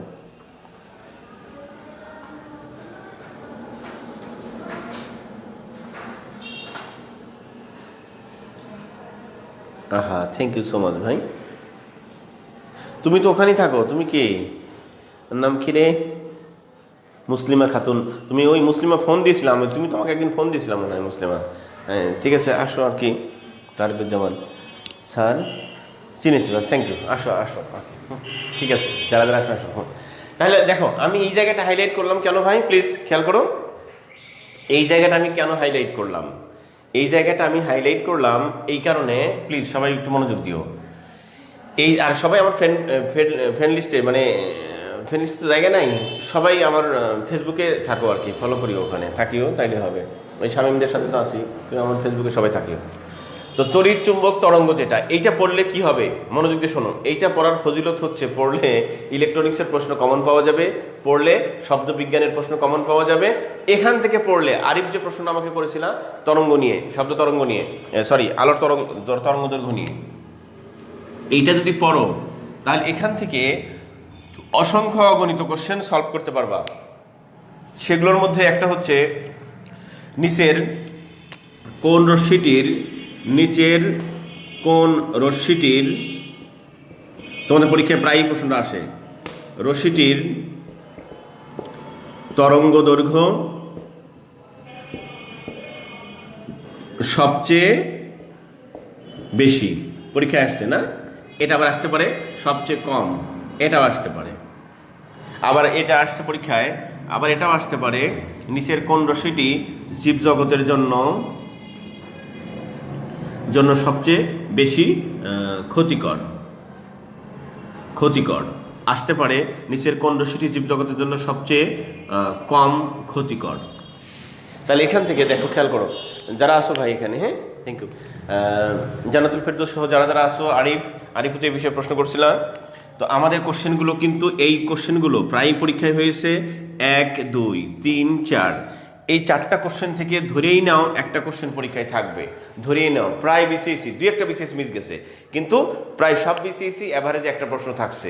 সেটা কি, নিচের কোন রশ্মিটির তরঙ্গ দৈর্ঘ্য সবচেয়ে বেশি, কোনটি তরঙ্গ দৈর্ঘ্য সবচেয়ে কম, নিচের কোন রশ্মিটি জীবজগতের জন্য সবচেয়ে বেশি ক্ষতিকর, নিচের কোন রশ্মিটি জীবজগতের জন্য সবচেয়ে কম ক্ষতিকর। এগুলোর মুখস্থ কোনো আনসার নাই। বিকজ অফ দ্যাট, একটা কথা শুনে নাও সবাই প্লিজ। এটা কেনা সিরাজুমনিরা, হ্যাঁ হ্যাঁ হ্যাঁ দিব, শোনো সবাই একটু খেয়াল করো প্লিজ। এখানে সবাই খেয়াল করো, যদি এই 4টা কোশ্চেন কোনোটা আসে, তাহলে আমরা এগুলো কিভাবে আনসার করব, একটু ট্যাকটিকটা শিখিয়ে দিচ্ছি তোমাকে। সবচেয়ে, সবাই মনোযোগ দাও, সবচেয়ে কথাটা যদি কোনো কোশ্চেনে থাকে, তাহলে মনে করবা এটা পৃথিবীতে, মানে প্রতি বিসিএসসি 3-4টা কোশ্চেন থাকে যাদের শুরুতে লেখা থাকে বা মাঝে লেখা থাকে সবচেয়ে। এই সবচেয়ে শব্দ দিয়ে তৈরিকৃত কোশ্চেনগুলো পৃথিবীর সবচেয়ে বাজে কোশ্চেন, সবচেয়ে কঠিন কোশ্চেন, এগুলো ভুল হয় সবচেয়ে বেশি, এই জন্য পরীক্ষায় আসে সবচেয়ে বেশি। আর এই জন্য বই পড়লে হবে না, ক্লাস করতে হবে সবচেয়ে বেশি, বুঝতেছ? সুতরাং এখানে তাকায় দেখো, যদি সিম্পলি তুমি এটা ক্লাসিফাই করো, 2টা ওয়ার্ড পাওয়া যায়, সব, টোটাল, কম্পারেটিভ বা সিকোয়েন্সেস, তুলনা। তাহলে তোমাকে যখন রশ্মি নিয়ে প্রশ্ন করা হবে, আরিফ খেয়াল করো, তুমি কিন্তু আমাকে প্রশ্ন করেছিলা, যদি তোমাকে প্রশ্ন করা হয় রশ্মি নিয়ে, তরঙ্গ দৈর্ঘ্য হোক অথবা ক্ষতি করা হোক, যাই হোক, তোমাকে প্রথম জানতে হবে, that is the first responsible. তোমাকে ফার্স্ট রেসপন্সিবিলিটি হচ্ছে তোমার আগে জানতে হবে এটা টোটাল কয়টা, নাম্বার কয়টা, এইটা একটা জানতে হবে, 1 নাম্বার। যদি না জানো তাহলে তুমি যতই বই পড়ো, এমপিথিরিয়ার তুমি ওরাকল পড়ো, গ্যারাকল পড়ো, রেডিকল পড়ো, যাই পড়ো, সবগুলো ভুল হবে আনসার। তারপরে জানতে হবে এইগুলো কোন সিরিয়ালে সাজানো আছে, রোল নাম্বার কার কত। এই 2টা জিনিস তুমি যদি গ্যাদার করতে পারো প্রপার ওয়ে, সঠিকভাবে, কোনো ভুল ভাল করে না, সঠিকভাবে তুমি গ্যাদার করতে পারো, জানতে পারো, তাহলে তুমি যে আনসারটা করবা সেটা হবে রাইট আনসার, আদারওয়াইজ হবে ভুল। সুতরাং এটা করতে গেলে একটা ক্লাস প্রয়োজন হবে, কোনো এক সময় আমি ডিসকাস করবো, আপাতত আমরা ওদিকে পারছি না। শুধু এতটুকু বলে দিলাম, তুমি যদি এই কোশ্চেনগুলো পড়তে চাও তাহলে তোমাকে বিজ্ঞান অনেক পড়া, হ্যাঁ।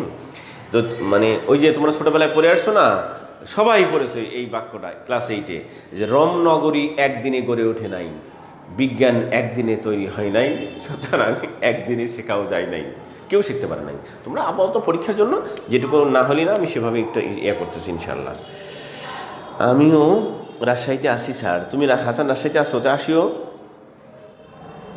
আচ্ছা ঠিক আছে, থ্যাংক ইউ হোসেন আসিফ। আচ্ছা, তো এটা একটু ইয়া করে নাও, লিখে নাও বা স্ক্রিনশট নিয়ে রাখো, তাহলে এটাও তোমার কাজে লাগবে। পড়তে গেলে তুমি এইভাবে পড়বা, যে স্যার যেভাবে বলছিল ওই কোশ্চেনগুলো পড়তে গেলে এই দুইটা আসপেক্টসে পড়াশোনা করবা। লিখছি? বাস, তাহলে আমরা আর এখানে থাকি না, এরপরে আর ছোট্ট দুইটা কথা নিয়ে আমরা বিদায় নিচ্ছি এখান থেকে। দেখো, ছোট্ট দুইটা কথা লেখো প্লিজ সবাই। পরবর্তী পয়েন্ট, নেক্সট পয়েন্টে আমরা লিখব যে স্বাভাবিক চোখের জন্য, পরবর্তী পয়েন্ট সালে কোশ্চেন দুইটা সারা গেছি, লেখো স্বাভাবিক চোখের জন্য, স্বাভাবিক চোখের জন্য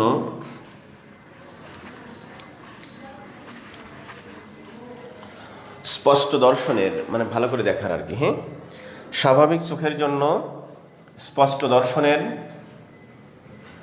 স্বাভাবিক চোখের জন্য স্পষ্ট দর্শনের ন্যূনতম দূরত্ব, স্বাভাবিক চোখের জন্য স্পষ্ট দর্শনের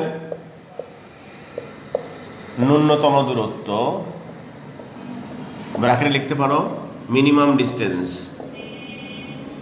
মিনিমাম ডিস্টেন্স, ন্যূনতম দূরত্ব হলো 0.25 metre oblique 25 centimetre oblique 250 millimetre.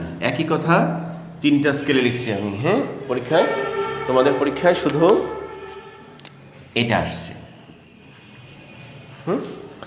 একই জিনিস পরীক্ষার হলে একটু কনফিউজ হয়ে যাবে, সেই জন্য আমি স্কেল তিনটে লিখে দিলাম।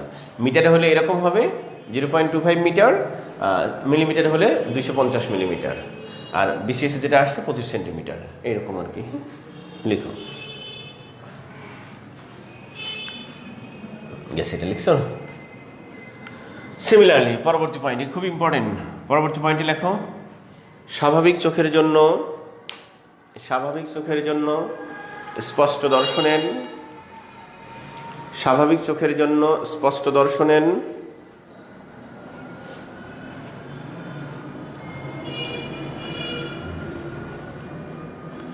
স্বাভাবিক চোখের জন্য স্পষ্ট দর্শনে। আর শোনো, আর একটা কথা বলে রাখি মাঝখানে, তোমরা সায়েন্সের ডিটেলস বিভিন্ন পোস্ট থাকে, আমার ওই একটা পেজ আছে সায়েন্স গ্যালারি, সায়েন্স গ্যালারি এখানে থাকলেও অনেকটা উপকার পাবা তুমি।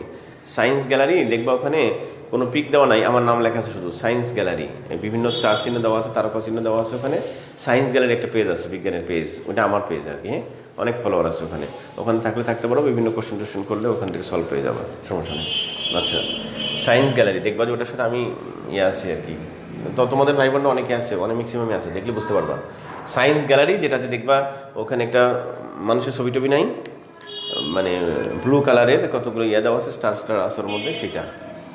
আচ্ছা, তো এদিকে খেয়াল করো, আমরা যা বলছিলাম যে স্বাভাবিক চোখের জন্য স্পষ্ট দর্শনের দূরতম বিন্দুর দূরত্ব, লেখো সবাই, স্বাভাবিক চোখের জন্য স্পষ্ট দর্শনের, স্বাভাবিক চোখের জন্য স্পষ্ট দর্শনের দূরতম বিন্দুর দূরত্ব, দূরতম বিন্দুর দূরত্ব মানে একেবারে দূরেরটা আর কি, আর ওটা ছিল কাছেরটা, এটা হচ্ছে দূরেরটা। স্বাভাবিক চোখের জন্য স্পষ্ট দর্শনের দূরতম বিন্দুর দূরত্ব, ব্র্যাকেটের মধ্যে লিখবা ম্যাক্সিমাম ডিস্টেন্স, ম্যাক্সিমাম ডিস্টেন্স হলো, লেখো অসীম। ব্যাস, স্বাভাবিক চোখের জন্য স্পষ্ট দর্শনের, স্বাভাবিক চোখের জন্য স্পষ্ট দর্শনের দূরতম বিন্দুর দূরত্ব হলো অসীম, বুঝতেছ? আচ্ছা, এইটা আমাদের প্রিলিমিনারিতে কখনো আসে নাই, নিশ্চয়ই যেটা লিখলাম আগেরটা আসছে। তাহলে আমাদের পড়ার স্টাইলটা বুঝে গেছো তো? যেহেতু ন্যূনতম দূরত্বটা পরীক্ষায় আসছে, একবার মনে হয় আসছে, একবার না দুইবার এরকম আসছে, তাহলে 25 সেন্টিমিটার। তাহলে এখান থেকে আমি বলতেই পারি ন্যূনতম দূরত্ব যেহেতু আসছে, তাহলে তো দূরতম দূরত্ব আসতেই পারে, ম্যাক্সিমামটা আসতে পারে, তাহলে এটা আমরা শিখে রাখলাম। আর এটা ভাইভাতে প্রশ্ন করে, প্রায়ই প্রশ্ন করে এটা নিয়ে, চোখের পাওয়ারটাও নিয়ে, চশমা টশমা নিয়ে এটা প্রশ্ন, আর্টস সায়েন্স কমার্স সবাইকে প্রশ্ন করতে পারে, সুতরাং গেল এটা। এখন শোনো, সেটা হচ্ছে বিষয়টা কেমন, ধরো আমি যে মার্কারগুলো ইউজ করতেছি এখানে, হ্যাঁ, এই মার্কারটার এখানে একটা নাম লেখা আছে, এই কমন সবাই প্রায় এটাই ব্যবহার করে, ইন্ডিয়ান একটা মার্কার, ইন্ডিয়ান ব্র্যান্ড, লেখা আছে এর সাথে সিগমা ফ্লো, এটা কোম্পানির নাম, ব্র্যান্ডের নাম সিগমা ফ্লো। এই কথাটা আমি এখান থেকে স্পষ্ট করে পড়তে পারতেছি। বা আরেকটু দূরে গেলেও পড়তে পারবো, কিন্তু পড়তেছি এখনও স্পষ্ট আছে, একদম ক্লিয়ার আমার কাছে, এখনও ক্লিয়ার, কিন্তু এই যে এইখানে এসে কষ্ট হচ্ছে আমার, মানে অস্পষ্ট হয়ে গেল, ঝাপসা হয়ে গেল, বোঝা যাচ্ছে? এই যে যেখানে থেকে আবার আবার স্পষ্ট হলো এখানে এসে, এইটুকু দূরত্ব যদি আমি মাপি তাহলে দেখতে পাবো আমার চোখ থেকে এইটার দূরত্ব হচ্ছে 25 সেন্টিমিটার। এখন তুমি বলতে পারো স্যার আমার তো 26 সেন্টিমিটার হয়, তাহলে বুঝতে পারো তোমার চোখে পাওয়ার আছে, চশমা লাগবে আর কি, সমস্যা আছে চোখে। কেউ বলে স্যার আমার তো 24 সেন্টিমিটার, তাহলে তোমারও সমস্যা আছে চোখে। বুঝতেছো আমার কথাগুলো? সেই জন্য আমরা বলছি স্বাভাবিক, মানে স্বাভাবিক বলতে সুস্থ, স্বাভাবিক, পাগলও না অসুস্থও না, স্বাভাবিক মানুষের জন্য, প্রাপ্তবয়স্ক মানুষের জন্য এটা হবে 25 সেন্টিমিটার দূরত্বটা, ইনভেস্টিগেশন কাছেরটা, আর সেটা হচ্ছে এইটা। আর দূরেরটা যেটা, এখানে কিন্তু আমাকে ভাইভাতে প্রশ্ন করেছিল, এটা আমার ভাইভাতে প্রশ্ন ছিল আমার। হ্যাঁ হ্যাঁ শাহ আলম, তারপরে কে? সামিউল সম্রাট কি লিখছো রে ভাই?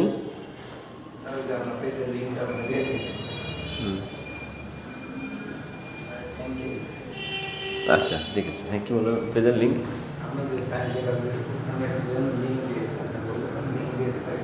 লিঙ্ক দিতে বলছে?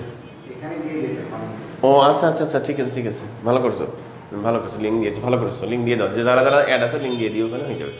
আচ্ছা, যা বলছিলাম আমরা, কি বলছিলাম যেন রে, যে ন্যূনতম কাছেরটা হচ্ছে এইরকম, তাই না ভাই? দেখো তাহলে দূরেরটা কি হবে, দূরেরটা খুব মনোযোগ দিয়ে শুনবা। আল্লাহ তালার সৃষ্টি, আসলে যে একজন ক্রিয়েটর আছেন, আল্লাহ তালা আছেন, এটা তুমি সহজেই সিম্পল সেন্স যেই ধর্মেরই হও, তুমি যদি সিম্পল একটা চিন্তা করো তাহলে তোমার মধ্যে বিশ্বাসটা এসে যাবে যে একজন সৃষ্টিকর্তা আছেন। বুঝলো? তুমি যে ধর্মেরই হও, বিলিভার তো অবশ্যই, তুমি চিন্তা করতে যে একজন আমার স্রষ্টা একজন আছে, সৃষ্টিকর্তা একজন আছে, এটা বিশ্বাস আসবে। কিভাবে? এমনি কোনো জিনিস হয় নাই, এমনি হয় না। দেখো না, একটা মজার বিষয় হচ্ছে, পৃথিবীতে যত কোটি মানুষ এসেছে, আসবে, যদি তারা হিউম্যান বিংসের মধ্যে হয়, মানুষ সম্প্রদায়ের মধ্যে হয়, তাদের যদি রেটিনা এই সাইজের হয়, তাহলে সবার জন্য এই যে কাছের দূরত্ব যেটা, সেটা 25 সেন্টিমিটার হতে বাধ্য হবেই। এটাই সৃষ্টি, ন্যাচারাল রুলস। তার মানে এত কোটি মানুষ, সবার জন্যই same rule. That is proves, কি প্রমাণ করে? অবশ্যই একজন সৃষ্টিকর্তা আছে, তাছাড়া এটা কখনোই সম্ভব না এটা। আচ্ছা, আরেকটা কাজ, যে এই যে আমাদের একটা রুলস হচ্ছে, এখান থেকে সবাই সেম দেখতেছি, কিন্তু এই লেখাটা দূরে নিয়ে গেলে আমি হয়তো ধরো এটা কথার কথা এখান থেকে 20 মিটার দূরত্বে দেখলাম স্পষ্ট করে, আরেকজন হয়তো 20.5 মিটার, আরেকজন হচ্ছে 20.2 মিটার, আরেকজন 20.13 মিটার। এরকম যদি পৃথিবীর 1 কোটি মানুষকেও তুমি এক জায়গায় করো আর একদম মাইক্রোস্কোপিক্যালি টেস্ট করো সঠিকভাবে, ওই যে ফিঙ্গারপ্রিন্ট যেভাবে নেয়, পৃথিবীর 1000 কোটি মানুষের ফিঙ্গারপ্রিন্ট এক জায়গায় নিলেও একজনের সাথে আরেকজন ম্যাচ করবে না। এটা কি ন্যাচারাল রুলস? তার মানে একজন সৃষ্টিকর্তা আছেন। তো এইটা যখন দূর থেকে আমি দেখব, তখন আমার, তোমার, তোমরা যারা আসো, কারোরই দূরের দৃষ্টি মিলবে না, এক একজনের এক এক রকম হবে। পৃথিবীর 1000 কোটি মানুষ হলেও 1000 কোটি মানুষেরই দূরে দেখাটা একটু হলেও ভিন্ন হবে। বুঝতেছো? এই যে ভিন্নতা, এই ভিন্নতার সেন্সে বলা হয় এটা অসীম। এটা আমার ভাইবার প্রশ্ন ছিল, আমি ফিজিক্স স্টুডেন্ট, আমাকে এই প্রশ্ন করেছিল একদম সরাসরি, তখন পিএসসি চেয়ারম্যান, উনি আমার বোর্ডে ছিলেন, ডক্টর তহমিদা বেগম, তিনি আমাকে প্রশ্ন করেছিলেন যে আপনি তো নিউক্লিয়ার ফিজিক্স স্টুডেন্ট, এই বিষয়টা বলেন। ওনার চোখে চশমা ছিল, ওইটা নিয়ে উনি চিন্তা করতে করতে আমাকে প্রশ্ন করছেন, কারণ ভাইবা বোর্ডের কোশ্চেন কোন দিকে যাবে তুমি নিজেও বুঝতে পারবে না, কি হবে না হবে। এমন হইতে পারে অনেকের ভাইবা একদম সহজ হয়ে যায়, অনেকেরটা এত কঠিন হয় সে বুঝতে পারে কত কঠিন হবে, মানে এইরকম খারাপ হয়। তো খারাপ হলেও কোনো সমস্যা নাই, ভালো হলেও কোনো সমস্যা নাই, ভাইবা একেবারে সিম্পল বিষয়। তুমি শুধু স্বাভাবিক থাকবা, একদম স্বাভাবিক থাকবা। ভুল হলে সরি স্যার, এটা আমি আবার জেনে নেবো স্যার, খুব আদবের সহিত। ধমক দিলেও, বের করে দিতে চাইলেও তুমি কিন্তু সহজে বের হবে না, কিন্তু আদবের সহিত থাকবা। এই বিসিএস সাক্ষী যাবত যতগুলো ছেলে মেয়েকে মানে ঘাট ধরে বাই করে দেওয়ার মতো আর কি, খুব অপমান করেছে, বের করে দিবে, তারা সবাই কিন্তু ক্যাডার হয়েছে, জাস্ট ইগো। ওরা কিন্তু এই কাজটাই করে খায় সারাদিন। সে বোঝে, বুঝতেছো, যে কোন কথা বললে ওই হকার, দেখো নাই যারা বগুড়া বাড়ি আছো, 7 রাস্তায় 7 মাথা আছে না, এখানে যারা ঢাকায় থাকো, গুলিস্তান, ফার্মগেট, মিরপুর 10, 1 নম্বর, এইরকম জায়গাগুলোতে যারা থাকো, তারা জানো হকার কাকে বলে, কত প্রকার কি কি। হকার কিন্তু সামনের 3 জন লোকের জন্য কথা বলে না। হকার যখন কথা বলে তখন চিন্তা করে এই বাসের মধ্যে কারা কারা আছে, ওইখানে কারা কারা আছে, ও এমনভাবে কথাটা সেট করে যারা সম্ভ্রান্ত, অভ্রান্ত, বিভ্রান্ত, বোঝা যাচ্ছে, সবাই কথাটা কানে টাচ করে, আর মনে হয় এই 1 ফাইল ওষুধ এখন না নিলে পরে এসে আর পাবে না, বুঝতেছো। আর টাকা তো এমনভাবে ছাড় দেয়, তোমার কাছে যা আছে মনে হবে হাতের ঘড়িটা খুলে দিয়েও নিয়ে যাই, এটা আর পাওয়া যাবে না জীবনে কোনোদিন, বুঝতেছো? এটা কিন্তু একটা ট্রেনিং ওদের, হ্যাঁ। হকার অ্যাসোসিয়েশনে যায় দেখো ওরা কীভাবে ট্রেনিং নেয়, যে ইয়াতে ফুলবাড়িতে গুলিস্তানে যায় দেখো কী হয় ওদের। তোমার থেকেও আমাদের থেকে অনেক ট্রেনার পড়া, বুঝতেছো? তো যাই হোক, এই যে সম্প্রদায় আছে আর কি। তো এখানে বিষয়টা আমি যেটা বলতে চাচ্ছিলাম, কি প্রসঙ্গে যেন আনলাম না কথাটা, কি প্রসঙ্গে আনছি কথাটা, হ্যাঁ। তো ভাইবার যে বিষয়টা থাকবে, ভাইবার তোমাকে এমন এক্সপার্ট, মানে ওরা তো এই কাজটাই করে খায়, ওরা বুঝে যায় তুমি কেমন, তুমি ঢোকার সাথে সাথে তোমাকে দেখে বুঝে যাবে তুমি সেন্সিটিভ নাকি তুমি শান্ত। শান্ত হলে তোমাকে সেভাবে প্রশ্ন করবে, তুমি অল্পতে রেগে যাও তোমাকে এমন প্রশ্ন করে ভারত করে রাগিয়ে দিবে, সব উল্টাপাল্টা করে দিবে তোমাকে, কিন্তু তোমাকে শান্ত থাকতে হবে। দেখবা আমার স্টুডেন্ট, বুয়েটের স্টুডেন্ট, 33 BCS স্টুডেন্ট ছিল, তোমার কি লিখছে এখানে, একমাত্র, হ্যাঁ হ্যাঁ, থ্যাংক ইউ ভাই। তো শিশির বুয়েটের স্টুডেন্ট ছিল, আমার ফার্মেটের স্টুডেন্ট ছিল, সরাসরি স্টুডেন্ট ছিল। তো আমাকে বললো স্যার আমার কপাল খুব খারাপ। বললাম কেন? তো বলছে স্যার ওই আমার একটু হুজুর স্টাইলে তাবলিগ করতো, ফাঁকরি টাকরি আগে পড়তো। তো বলছে স্যার ভাইবার সময়, কিন্তু ভাই বললাম যে ভাইবার সময় দাড়ি টাড়ি থাকুক, চুলও আসর বড়, করলাম যে চুলটা আমি কী বলবো আর কি, চুল তো স্টাইলে রাখছে। তাই আমি বললাম যে আচ্ছা ঠিক আছে, এটা তো আসলে বলাও ঠিক না, ভাইবা বোর্ডে দাড়িটা অ্যালাউ, সব ঠিক থাকবে, কোনো কিছু সমস্যা নাই, হুজুর টুজুর কোনো সমস্যা নাই। শুধু যেহেতু তুমি যদি পুলিশ দিয়েছো ফার্স্ট চয়েস, তো বাবলি চুলের কারণে এটা ওইখানে একটু ওরা ইয়া করবে, তোমাকে নেগেটিভ ইয়া দেখবে, কারণ আদার্স কোনো সমস্যা নাই। তো আমি বললাম তাহলে বাবলি চুলটা আপাতত, এটা বললাম ঠিক হয়নি, কিন্তু আমি জাস্ট ভাইবার জন্য যে বাবলি চুলটা বাদ দাও, ওই সময়টার জন্য স্বাভাবিক চুল রাখো, আর দাড়ি স্বাভাবিক থাকুক, কোনো সমস্যা, টুপি মাথায় যাও, টুপিও থাকুক, কিচ্ছু হবে না, তুমি যাও ভাইবা হয়ে যাবে।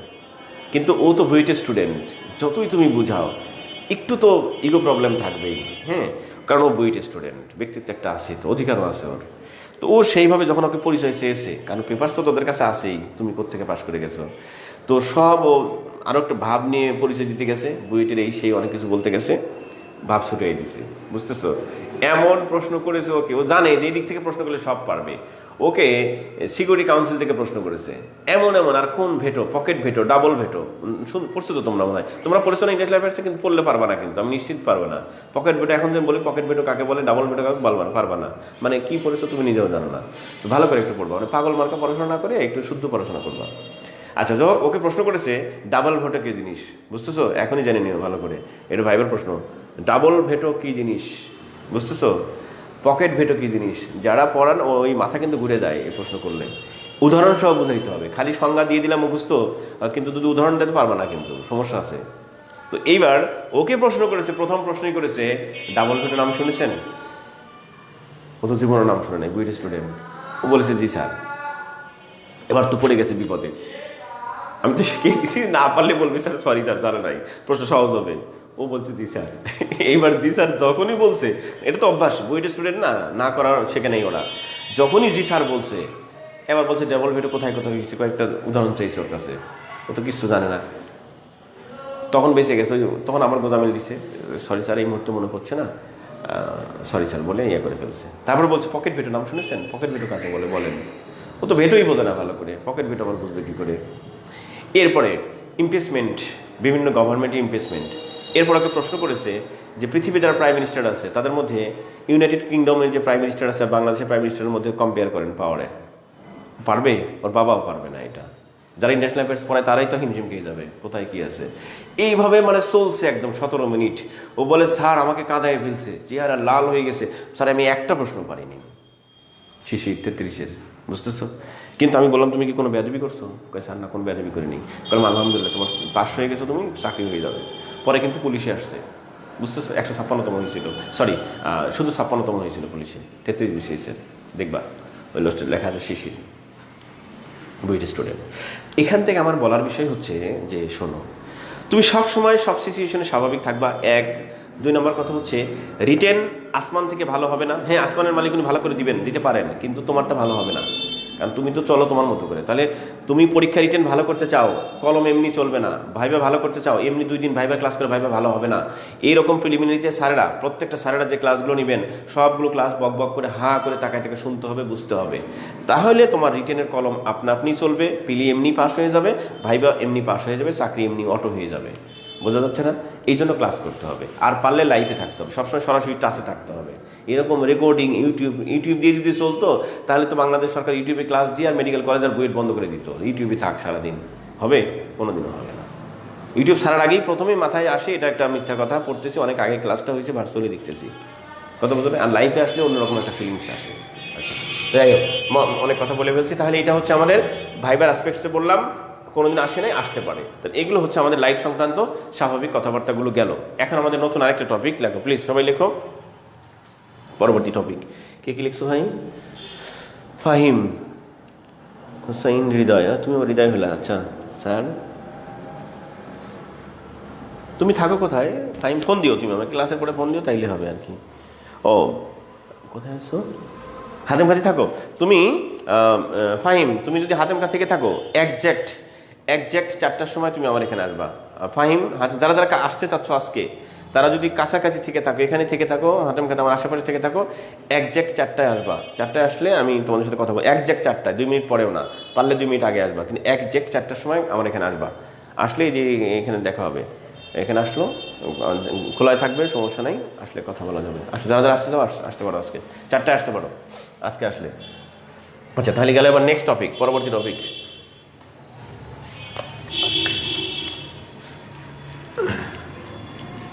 পরবর্তী টপিক লেখো, কি লিখবা একটু থাকবো। দেখো, এই যে আমরা তোমাদের ক্যামেরাটা দেখতে পাচ্ছি, হ্যাঁ দেখো, তোমাদেরকে দেখতে পাচ্ছি, খেয়াল করো ভালো করে। তো দেখার জন্য আলোর প্রয়োজন হচ্ছে কি হচ্ছে না বলো? অবশ্যই আলো লাগতেছে কোনো কিছু দেখতে গেলে। আচ্ছা, এখন প্রশ্ন হচ্ছে বিজ্ঞানীদের, সবাই মনোযোগ দিও, বিজ্ঞানীদের প্রশ্ন হচ্ছে আলোটা কোন দিক থেকে কোন দিকে যায়? বস্তু থেকে চোখের দিকে আসে না চোখ থেকে বস্তুর দিকে যায়? বুঝতেছ? তাহলে আমরা জানি কি যে আলো কোন দিক থেকে যায় বলো তো? বস্তু থেকে যখন চোখটা আমাদের বস্তু থেকে আলোটা যখন আমাদের চোখে আসে, তখন আমরা কি করি? দেখতে পাই, তাই না? আমার কথা কি বুঝতে পারছো না? প্রশ্ন হচ্ছে দুইটা, যে আলোটা কোন দিক থেকে কোন দিকে যায়, বস্তু থেকে আমাদের চোখে আসে না চোখ থেকে আমাদের বস্তুতে যায়? কথা বুঝতেছো? এই দুইটা জিনিস প্রশ্ন। এখন আমাদের কথা হচ্ছে যে আলো এই দিক থেকে যাচ্ছে না এই দিক থেকে যাচ্ছে, এটা একটা প্রশ্ন। দ্বিতীয় প্রশ্ন, আলোটা যখন যাচ্ছে তখন সে কিভাবে যাচ্ছে? আলোটা কিভাবে যাচ্ছে বলো তো সবাই? সবার প্রতি প্রশ্ন, আমাকে বলো তো সবাই, তোমরা শুনতেছো? আলো কোন দিক থেকে কোন দিকে যায়? বস্তু থেকে চোখে না চোখ থেকে বস্তুতে?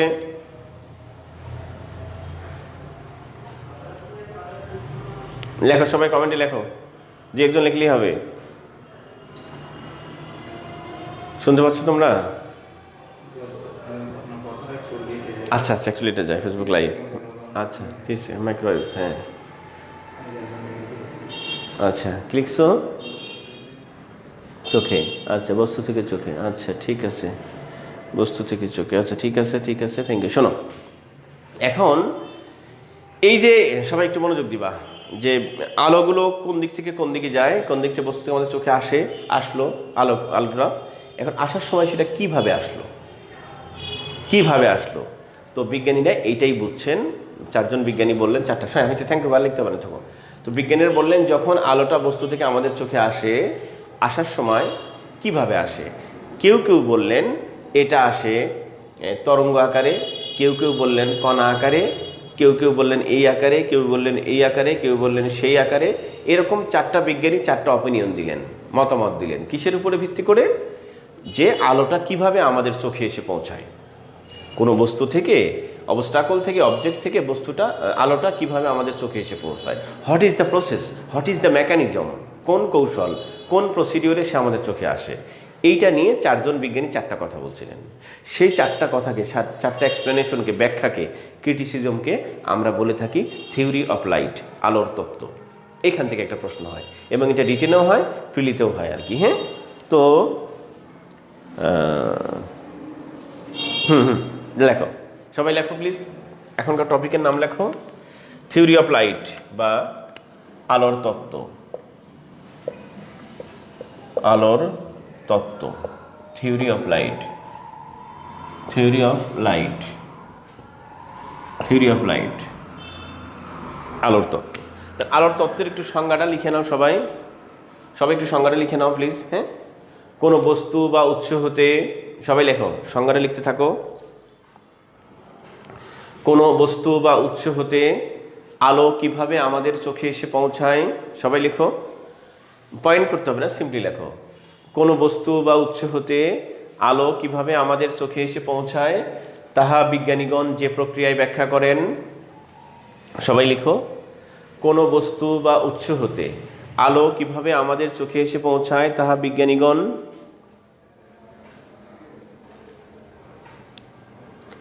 হ্যাঁ বলবো হ্যাঁ তারিকুজ্জামান বলবো, ভাই একটু ওয়েট করো, অনেক অনেক অপশন আছে, বলবো একটু ওয়েট করো, ইথারটা বলবো।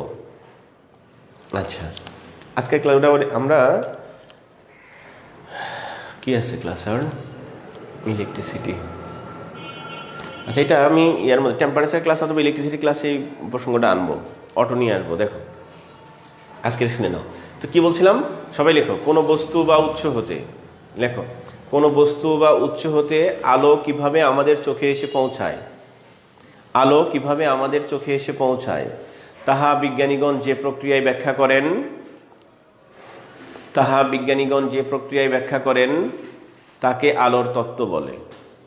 কোনো বস্তু, আমি আবার রিপিট করতেছি, লেখো সবাই, কোনো বস্তু বা উৎস হতে, কোনো বস্তু বা উৎস হতে আলো কিভাবে আমাদের চোখে এসে পৌঁছায় তাহা বিজ্ঞানীগণ যে প্রক্রিয়ায় ব্যাখ্যা করেন। কোনো বস্তু বা উৎস হতে আলো কিভাবে আমাদের চোখে এসে পৌঁছায় তাহা বিজ্ঞানীগণ যে প্রক্রিয়ায় ব্যাখ্যা করেন তাকে আলোর তত্ত্ব বলে, তাকে আলোর তত্ত্ব বলে। লিখছ? নিচে লেখো প্যারা করে, আলোর তত্ত্ব মোট 4টি। সবাই নিচে প্যারা করে লেখো, আলোর তত্ত্ব মোট 4টি, যথা, পরপর লেখো, আলোর তত্ত্ব মোট 4টি।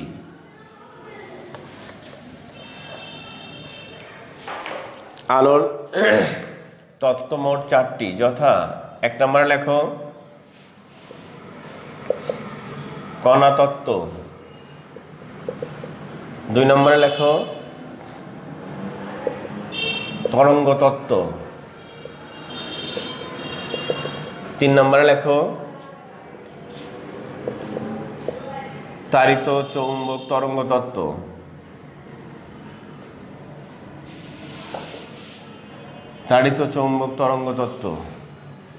4 নম্বর লেখো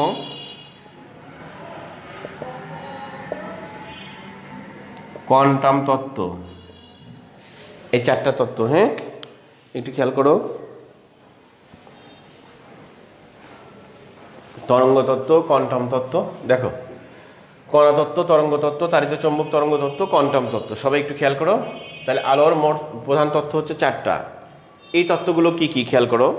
16 একদম শুরুতে, beginning age of the sciences in Europe, specially in Europe, ইউরোপের যেই উল্লেখযোগ্য বিজ্ঞানী যারা, তাদেরকে দেখা যায় সব 1600 সালের ওখান থেকেই পাওয়া যাচ্ছে, এর আগে তেমন সন্ধান পাওয়া যায় না তাদের।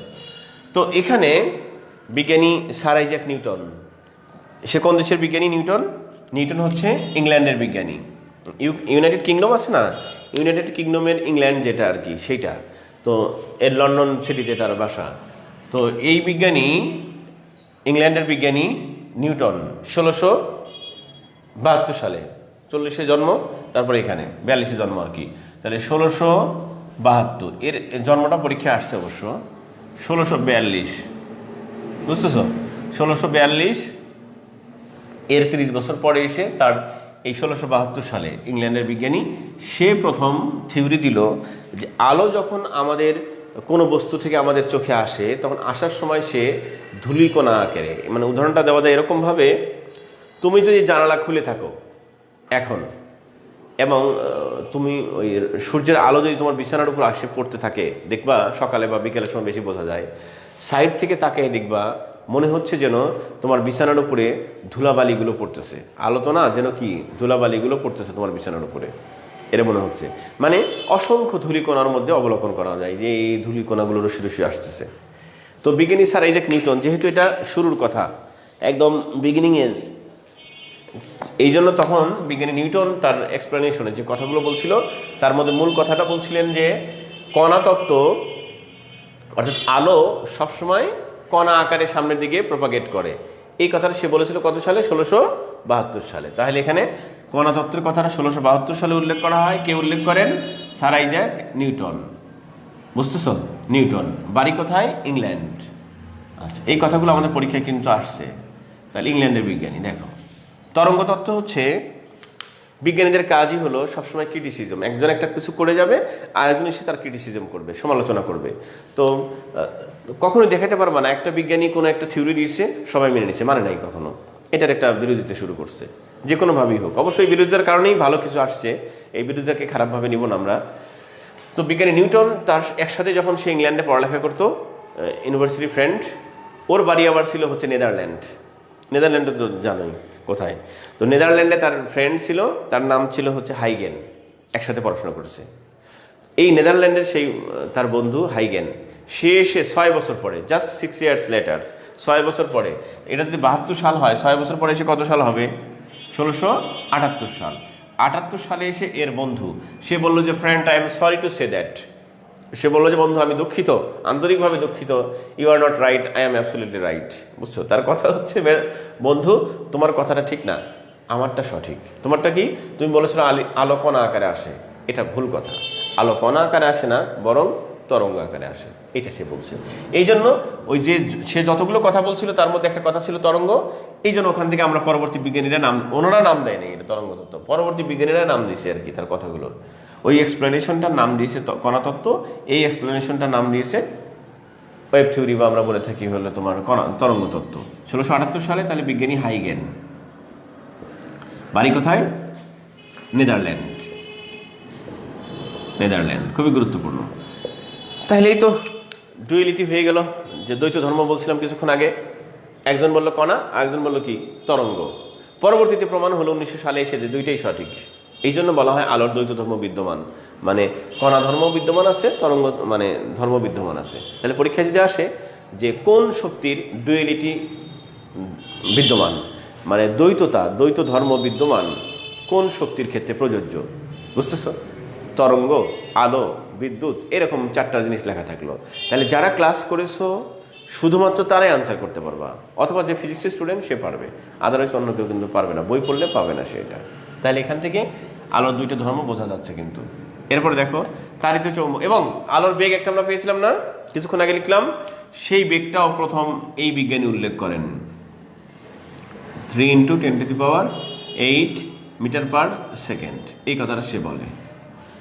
তাহলে এই ভদ্রলোক বলেছিল যে এটা যদি লাইট সিগন্যাল হয়, আলো হয়, তাহলে সে এইভাবে যাবে, এইভাবে যাবে, সরল পথে কণা আকারে যাবে, এটা তার কথা। এর কথা হচ্ছে লাইট সিগন্যালটা ওভাবে যাবে না, এইভাবে এইদিকে যাবে, তবে এইভাবে এইভাবে যাবে, এটা তার কথা, এবং এই বেগে যাবে। এর কথা এটা হচ্ছে ইংল্যান্ড, নেদারল্যান্ড, এই দুইটা জার্মান, বুঝতেছো? ওই যে আমি বলছিলাম না কালকের ক্লাসে যে জার্মান সায়েন্টিস্টদের কিন্তু বড় অবদান আছে এখানে। তো তার মধ্যে এই থিওরি দেওয়ার প্রায় 200 বছর পরে, প্রায় কত বছর পরে বলো? 200 বছর পরে। তার 200 বছর যদি হয় তাহলে মোটামুটি কত হবে? 1600, 1700, 1800, 1878 না, একটু কম আর কি, কাছাকাছি এটা হবে এরকম। তাহলে মনে রাখবা এইটার 6 বছর পরে এইটা, তার 200 বছর পরে এইটা, তাহলে সালগুলো মনে রাখা সহজ হবে। এটা হবে 1864। এবার আসলাম আমরা জার্মানে, এর নাম হলো, বিজ্ঞানীর নাম ম্যাক্সওয়েল। ম্যাক্সওয়েল, বাড়ি হলো জার্মান, জার্মান বিশ্ববিদ্যালয়ের শিক্ষক, আচ্ছা গবেষক ছিলেন। এরপরে কোয়ান্টাম তত্ত্ব। ও এখানে সে কি বলছে একটু খেয়াল করো প্লিজ, লিসেন টু মি। এখানে সে কি বলছে দেখছো? বিজ্ঞানের ক্লাস কেমন হয়? 2 ঘন্টা ক্লাস, 2 ঘন্টা পড়ালে মনে হয় কেবল ক্লাস শুরু হচ্ছে। এখানে কত পড়া লাগে, কত পড়াশোনা করতে হবে। আমি এত পড়ে যাচ্ছি, তাহলে তোমাকে তাহলে কত পড়তে হবে, কত স্টাডি করতে হবে। এটা সাধনা, বিসিএসটা একটা সাধনা, বুঝলা? কারণ বিজ্ঞানের আর গণিতের উপরেই কিন্তু ম্যাজিকটা হবে তোমার। বাকি সাবজেক্টগুলো তো সবই গুরুত্বপূর্ণ, বাকি সাবজেক্টে অ্যাভারেজ নাম্বার সবাই পায়, কিন্তু এই দুইটাই হবে গেম। কেউ একেবারে ভালো করবে 80+, কেউ একেবারে ডাব্বা মারবে ফেল প্লাস, মানে ফেল মাইনাস, বুঝতেছো? এই জন্য বিষয়টা হচ্ছে এখানে তুমি যদি প্রিলিমিনারিতে ভালো করে পড়ে থাকো, যেমন এখন যে টপিকটা পড়াচ্ছি এটার সাথে প্রিলিমিনারি রিটেনের কোনো পার্থক্য নাই। রিটেনে ওই কোশ্চেনটা আসছে, আলোর তত্ত্ব বলতে কি বোঝেন ব্যাখ্যা করুন, অথবা সরাসরি উল্লেখ করে দিচ্ছে প্রশ্ন, কোয়ান্টাম তত্ত্ব কি বলতে কি বোঝেন ব্যাখ্যা করুন। তাহলে যে এভাবে না পড়ছে ও তো মুখস্থ কিচ্ছু মনে থাকবে না, কি লিখবে, আলু পটল ঘোড়া ডিম লিখবে, কিচ্ছু নাম্বার পাবে না, এক্সামিনার বিরক্ত হয়ে যাবে আর কি। হ্যাঁ, আচ্ছা। তো এখানে এটার মধ্যে পার্থক্য বুঝছি, কিন্তু এটার পার্থক্যটা কি? এটার পার্থক্য হচ্ছে অনলি ক্রিটিসিজম। অনলি ক্রিটিসিজম কার ক্রিটিসিজম? এই হাইগেনের ক্রিটিসিজম। অর্থাৎ ইনি দেখো, খেয়াল করো, এই ম্যাক্সওয়েল তিনি নিউটনকে কমপ্লিটলি প্রহিবিট করলেন, নিষিদ্ধ ঘোষণা করলেন, অবৈধ ঘোষণা করলেন এবং বলেন এটা ভুল। কারটা ভুল বললেন? নিউটনকে ভুল প্রমাণ করলেন, সে বলে দিলেন ভুল। আর এইটাকে হাইগেনকে মানলেন, তবে কিছুটা ভুল ধরলেন। হাইগেনকে মানে নিউটনকে পুরোপুরি অস্বীকার করলেন, আর হাইগেনকে মানলেন, তবে কিছুটা ভুল ধরলেন। বললেন যে স্যার, স্যার মানে তো মরে তো ভূত হয়ে গেছে, জাস্ট আর কি পরবর্তী ক্রিটিসিজম, যে স্যার আপনি যে কথাটা বলে গেছেন আলো তরঙ্গ, এই কথাটা আমার খুব ভালো লাগছে এবং এটা সত্যি কথা, কিন্তু একটা কথা আপনি মিথ্যা বলে গেছেন। সেইটা কি? যে স্যার আপনি বললেন আলো তরঙ্গ আকারে যায়, ঠিক আছে, আবার আপনিই বলছেন, সবাই একটু মনোযোগ দিও, আবার আপনিই বলছেন যে আলোর বেগ পৃথিবীতে সবচেয়ে বেশি। তাহলে এবার তুমি বলো তো, সেই জিনিসের বেগ বেশি, সে কি এই সোজা পথে এইভাবে যাবে নাকি এইভাবে যাবে? একদম কমন সেন্স, যার বেগ বেশি অবশ্যই সে এভাবে যাবে, সে তো এভাবে বারবার বাঁকা পথ যেতে পারবে না, তাহলে অ্যাক্সিডেন্ট করবে তো। তাহলে স্যার আপনি ভুল কথা বলেছেন, যে কোনো একটা ভুল, হয় এইটা ঠিক এইটা ভুল, অথবা এইটা ভুল এইটা ঠিক, যে কোনো একটা সমস্যা আছে। কত সুন্দর গবেষণা দেখো, কারণ আপনি বলেছিলেন আলো সবচেয়ে দ্রুত বেগ সম্পন্ন, তাহলে দ্রুত বেগ যার আছে সে তো এরকম সোজা পথে যাবে, সে বাঁকা পথে যাবে কি জন্য? কোন দুঃখে লাফালাফি করবে সে? আর যদি লাফালাফি করে তাহলে বেগ কম হবে। তো উনি তো মরে ভূত হয়ে গেছে, এখন কাকে জিজ্ঞেস করবে 200 বছর পরে? তখন তিনি ওই ভুলটা ধরলেন আর ব্যাখ্যাটা দিলেন। তার মানে তড়িৎ চুম্বক তরঙ্গ কোনো আলাদা তত্ত্ব না, এটা হচ্ছে মূলত হাইগেনের তত্ত্বটার এক্সপ্লেনেশন, আর কিছু না। অর্থাৎ হাইগেনের যেখানে ত্রুটি ছিল, ল্যাকুনা ছিল তার হচ্ছে এইটা, যে এইটা কিভাবে তরঙ্গ হয়েছে এটা ব্যাখ্যা করে নাই। আর ইনি এসে বলছেন যে স্যার আপনার দুইটা কথাই সঠিক, কিন্তু আপনি ব্যাখ্যা দিতে ভুল করেছেন, ব্যাখ্যা দিতে পারেন নাই। আলো অবশ্যই দ্রুত বেগ সম্পন্ন, আলো অবশ্যই তরঙ্গ আকারে যায়, তবে সঠিক ব্যাখ্যাটা হলো স্যার এ তরঙ্গ আকারে ইচ্ছা করে যায় না, অনাকাঙ্ক্ষিতভাবে যায়। কেমন জানো? তোমাদের মধ্যে কারোর কোনোদিন জিন ধরেছে? জিন ভূত টুত ধরছে? আমারও ধরে নাই, তোমাদের ধরে নেই হয়তো, বা শুনেছো বা ধরতেও পারে কারো কারো। হ্যাঁ, এলাকায় ধরছে, এলাকায় ধরছো। তো ধরো, শোনো, যদি ভূত জিনই কাউ ধরে থাকে, ভূত জিন কি দেখছো তোমরা? দেখো নাই, স্বপ্নে, টেলিভিশনে না, বাস্তবে দেখছো নাকি? আলিল বেল্লা দেখলে হবে না। শোনো, তো যদি কেউ কোনোদিন জিন দেখে থাকো, দেখো নাই, আচ্ছা, তো জিন দেখা যায় না কিন্তু আছে সত্য। সেটা হচ্ছে এরা বহুরূপী প্রাণী, খুব দ্রুত রূপ চেঞ্জ করতে পারে, পার্টিকুলার সাইজ থাকে না এদের, দ্রুত চেঞ্জ করে ফেলে। তো যাই হোক, এই জিনের আসর সম্পন্ন মানুষ আমি নিজে দেখছি, যে ওষুধ টষুধ খাওয়ায় ভালো হয় না। আমাদের গ্রামে এক লোক ছিল, অনেক ওষুধ খাওয়া ভালো হয় না, পরে এই তেলপানি কালো জিরা পড়া বা ঝাড়ফুঁক দিয়ে পরে সুস্থ হয়ে গেছে। একদম স্পষ্ট আমার দেখা, অনেক ডাক্তার কবিরাজ বা দেখা হয়েছে, কিচ্ছু হয় না কাজ। বড় বড় ইন্ডিয়া পর্যন্ত নিয়ে যাওয়া হয়েছে, কোনো লাভ হয় নাই, ডাক্তার রোগী মানে রোগী ধরতে পারে না। তো যাই হোক, এটা আমার দেখা ঘটনা, তাই বললাম। তো বিষয়টা হচ্ছে কি, এটাও কিন্তু সায়েন্সের লোক হয়ে আমি অবাস্তব কথা বলছি, এটাও বাস্তব। কারণ একজন যদি আরেকজনকে থাপ্পড় মারে, লাগবে না? ওরাও তো একটা সম্প্রদায়, আরেকজনের উপর ওদের একটু ক্ষমতা আছে বেশি, পাওয়ার বেশি আছে, তো ওরা করতে পারে। কারণ আমরা তো একটা স্ট্রাকচারের মধ্যে আবদ্ধ, কিন্তু ওরা তো আবদ্ধ না, এই জন্য ওরা মানুষের ক্ষতি করতে পারে আর কি। যাই হোক, শোনো এবার প্লিজ। তো এই জিন যদি কারোর উপর আসর হয়, দেখবা সারাক্ষণ বকবক করবে, অথবা হেভি রাগ, অথবা রাগই নাই, অনুভূতি নাই। যাই হোক, তাহলে জিনে ধরা মানুষটা বুঝি কি করে? তার আচরণ হচ্ছে অ্যাবনর্মাল। ধরো জিন ধরছে, তাহলে কি করবা? ধরো আমি এখন এই দিকে যাব, বুঝো কিন্তু উদাহরণটা দিচ্ছি, আমি ডাস্টারটা নেব পশ্চিম পাশে, এটা মুছবো, এই জন্য আমি এই দিকে যাচ্ছি, তাহলে আমি সোজা এইভাবে যাওয়ার কথা, এভাবে যাওয়ার কথা। এবার এভাবে না গিয়ে আমি যদি হেলাধুলা শুরু করি, তাহলে বুঝবো কি হয়েছে স্যারের? না, জিন ধরে নাই, বুঝবো হচ্ছে যে স্যার অসুস্থ হয়ে গেছে। কারণ অসুস্থ না হলে তো আমি এরকম করবো কি জন্য? তো ইনি বললেন যে এই যে লোকটা যাওয়ার সময় এই দিকে ওই দিকে যাচ্ছে, নিঃসন্দেহে সে অসুস্থ, তাকে কেউ ডিস্টার্ব করতেছে, হয় ইন্টারনাল ভাইরাস ব্যাকটেরিয়া তাকে ডিস্টার্ব করতেছে, অথবা এক্সটার্নালি কোনো জিন ভূত তাকে ডিস্টার্ব করতেছে। সেই জন্য সে কি করলো? প্রমাণ করলো, বলল যে স্যার দেখেন, এই যে এনার্জিটা যাচ্ছিল এইদিকে, লাইটটা যাওয়ার সময় কেন এরকম হয়েছে জানেন? কেন এরকম হয়েছে? উনি বললেন যে স্যার এই দিক থেকে তাকে কেউ একজন টানছে, না টান দিলে ও তো এইদিকে যাওয়ার কথা, কোন দুঃখে ওইদিকে যাবে? নিশ্চয়ই কেউ একজন তাকে টেনে নিয়েছে ওইদিকে। আবার অথবা এই দিক থেকে তাকে কেউ একজন টানছে, না হলে এইদিকে আসে নাই। তখন তিনি একটা ব্যাখ্যা দিয়েছিলেন, সুন্দর ব্যাখ্যা, যে পৃথিবীতে কালকে আমরা বলছিলাম দুইটা এনার্জি আছে, চুম্বক পড়ার সময় বলছিলাম, যেই দুইটা এনার্জি কাউকে আকর্ষণও করতে পারে, বিকর্ষণও করতে পারে, সেই দুইটা এনার্জির নাম হচ্ছে কি তড়িৎ এবং চুম্বক, মানে ভূত আর জিন। যাই হোক, শোনো আর কি। তো গ্রামের মানুষ বলে ভূত আর শিক্ষিত মানুষ বলে জিন, ওই একই জিনিস আর কি, জিন ভূত। তো এই বললো যে এই দিক থেকে যে টানে সে হলো জিন, এই দিক থেকে যে টানে সে হলো ভূত। মানে এই টানাটানি করতে পারে দুইজন, একটা হচ্ছে তড়িৎ, একটা হলো চুম্বক। এছাড়া সে কখনোই এদিক ওদিক যায় নাই। তার মানে উনি বললেন যে sir please listen to me, এই আলোর উপরে দুইটা জিনিসের প্রভাব আছে, আমরা বুঝি অথবা না বুঝি, ন্যাচারালি প্রভাব আছে। সেই দুইটা জিনিস কি? সেই দুইটা জিনিস হলো তড়িৎ এবং চুম্বকের প্রভাব আছে আলোর উপরে, সেই জন্য সে তরঙ্গ হয়েছে, বুঝলা? এই জন্য তিনি তরঙ্গ কথাটা ঠিক রাখছেন, তরঙ্গ তত্ত্ব দেখো ঠিক আছে, শুধু আগে দুইটা অ্যাডজেক্টিভ লাগাইছেন, তড়িৎ এবং চুম্বক কিভাবে সৃষ্টি হয়েছে, সেই জন্য তিনি নাম দিয়েছেন, তরঙ্গ তত্ত্বটা ঠিক রাখছেন, আগে দুইটা অ্যাডজেক্টিভ লাগাইছেন, ইলেকট্রিসিটি আর ম্যাগনেটিজম, মানে তড়িৎ চুম্বক তরঙ্গ। কথা বুঝতেছো? অর্থাৎ এই তরঙ্গ সৃষ্টি হওয়ার পিছনে দুইটা এনার্জি কাজ করেছে, এইটুকু কথা বলছেন, আর কিচ্ছু বলেন নাই।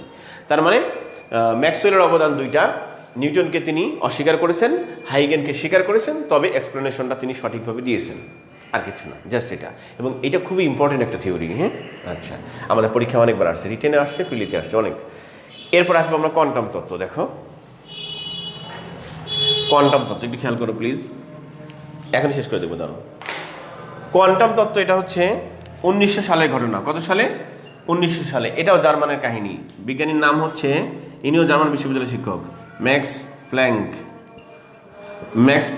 দেখো Max Planck, German. Modern science শুরু হয়ে গেল এখান থেকে। দেখো এই ম্যাক্স প্ল্যাঙ্ক, জার্মান বিজ্ঞানী, তিনি বললেন যে না, আলো, এই দুজনকে অস্বীকার করেছেন। ম্যাক্স প্ল্যাঙ্ক হাইগেন এবং ইয়াকে কি বলা হয়, ম্যাক্সওয়েলকে অস্বীকার করেছে, নিউটনকে সাপোর্ট করেছে। উনি বলছেন এই কথাটা যে আলো, খেয়াল করো, তরঙ্গ আকারেই যাবে, তবে যাওয়ার সময় কখনো কখনো অনেকগুলো কণা একসাথে যাবে, অনেকগুলো কণা গুচ্ছ আকারে যাবে, এইভাবে যাবে। এই যে গুচ্ছগুলো, এইগুলোকে উনি বলেছিলেন প্যাকেট। এটার নাম হচ্ছে, ইংরেজি শব্দ হচ্ছে প্যাকেট।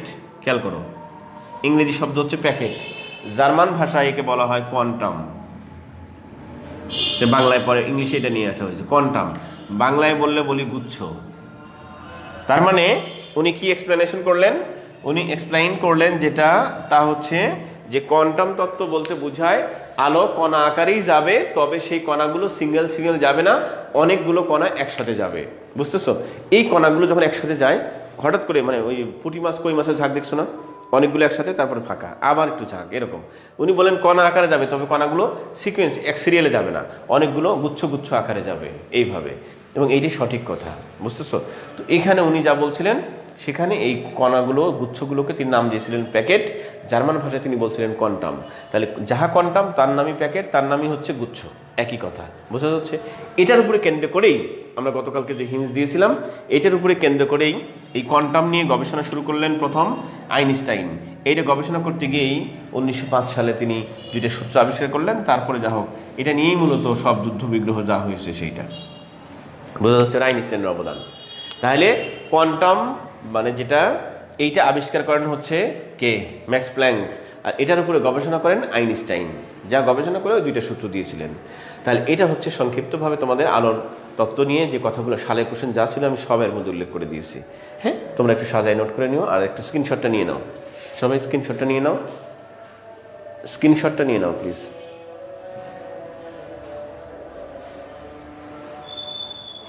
আচ্ছা, যখন এখান থেকে নোট করবা, স্ক্রিনশট নিছো? হ্যাঁ, দেখো এখান থেকে যা নোট করবা হচ্ছে, নোট করে ব্যাপকভাবে নোট করবা যে এইটা কে, কত সালে প্রদান করে, এর মধ্যে কি কথাটা বলা আছে, তিনি কোন দেশের নাগরিক ছিলেন, বোঝা যাচ্ছে? আর তিনি কার সমালোচনা করেছেন, কি ব্যাখ্যা দিয়েছেন, এই কয়েকটা কথা তুমি নোট করে নিবা। সব তো এখানে আছেই, রেকর্ডটা দেখে নিবা। আর স্যারের পরবর্তী ক্লাস কবে, কখন, দয়া করে রুটিন দিবেন। হ্যাঁ, রুটিন দিয়েছে, শোনো হুমায়ুন কবির, ওই কালকে দেখে নিও। কালকে আবার আছে 11টায়, 3টায় ক্লাস আছে কালকে, এখানে ক্লাস আছে 3টায় 11টায়। আর যারা যারা আসতে চাইলা তারা ঠিক 4টার সময় চলে আসবে আমার এখানে, 4টার সময় চলে আসবে, আমি কথা বলা যাবে, কোনো সমস্যা থাকলে নিয়ে এসে সলভ করে দেওয়া যাবে। হ্যাঁ, তো তো ভালো থাকো সবাই, নামাজ কালাম পড়তে হবে, আবার দেখা হবে ইনশাল্লাহ। থ্যাংকস টু অল, আল্লাহ হাফেজ। হ্যাঁ, ওয়ালাইকুম আসসালাম রহমতুল্লাহ।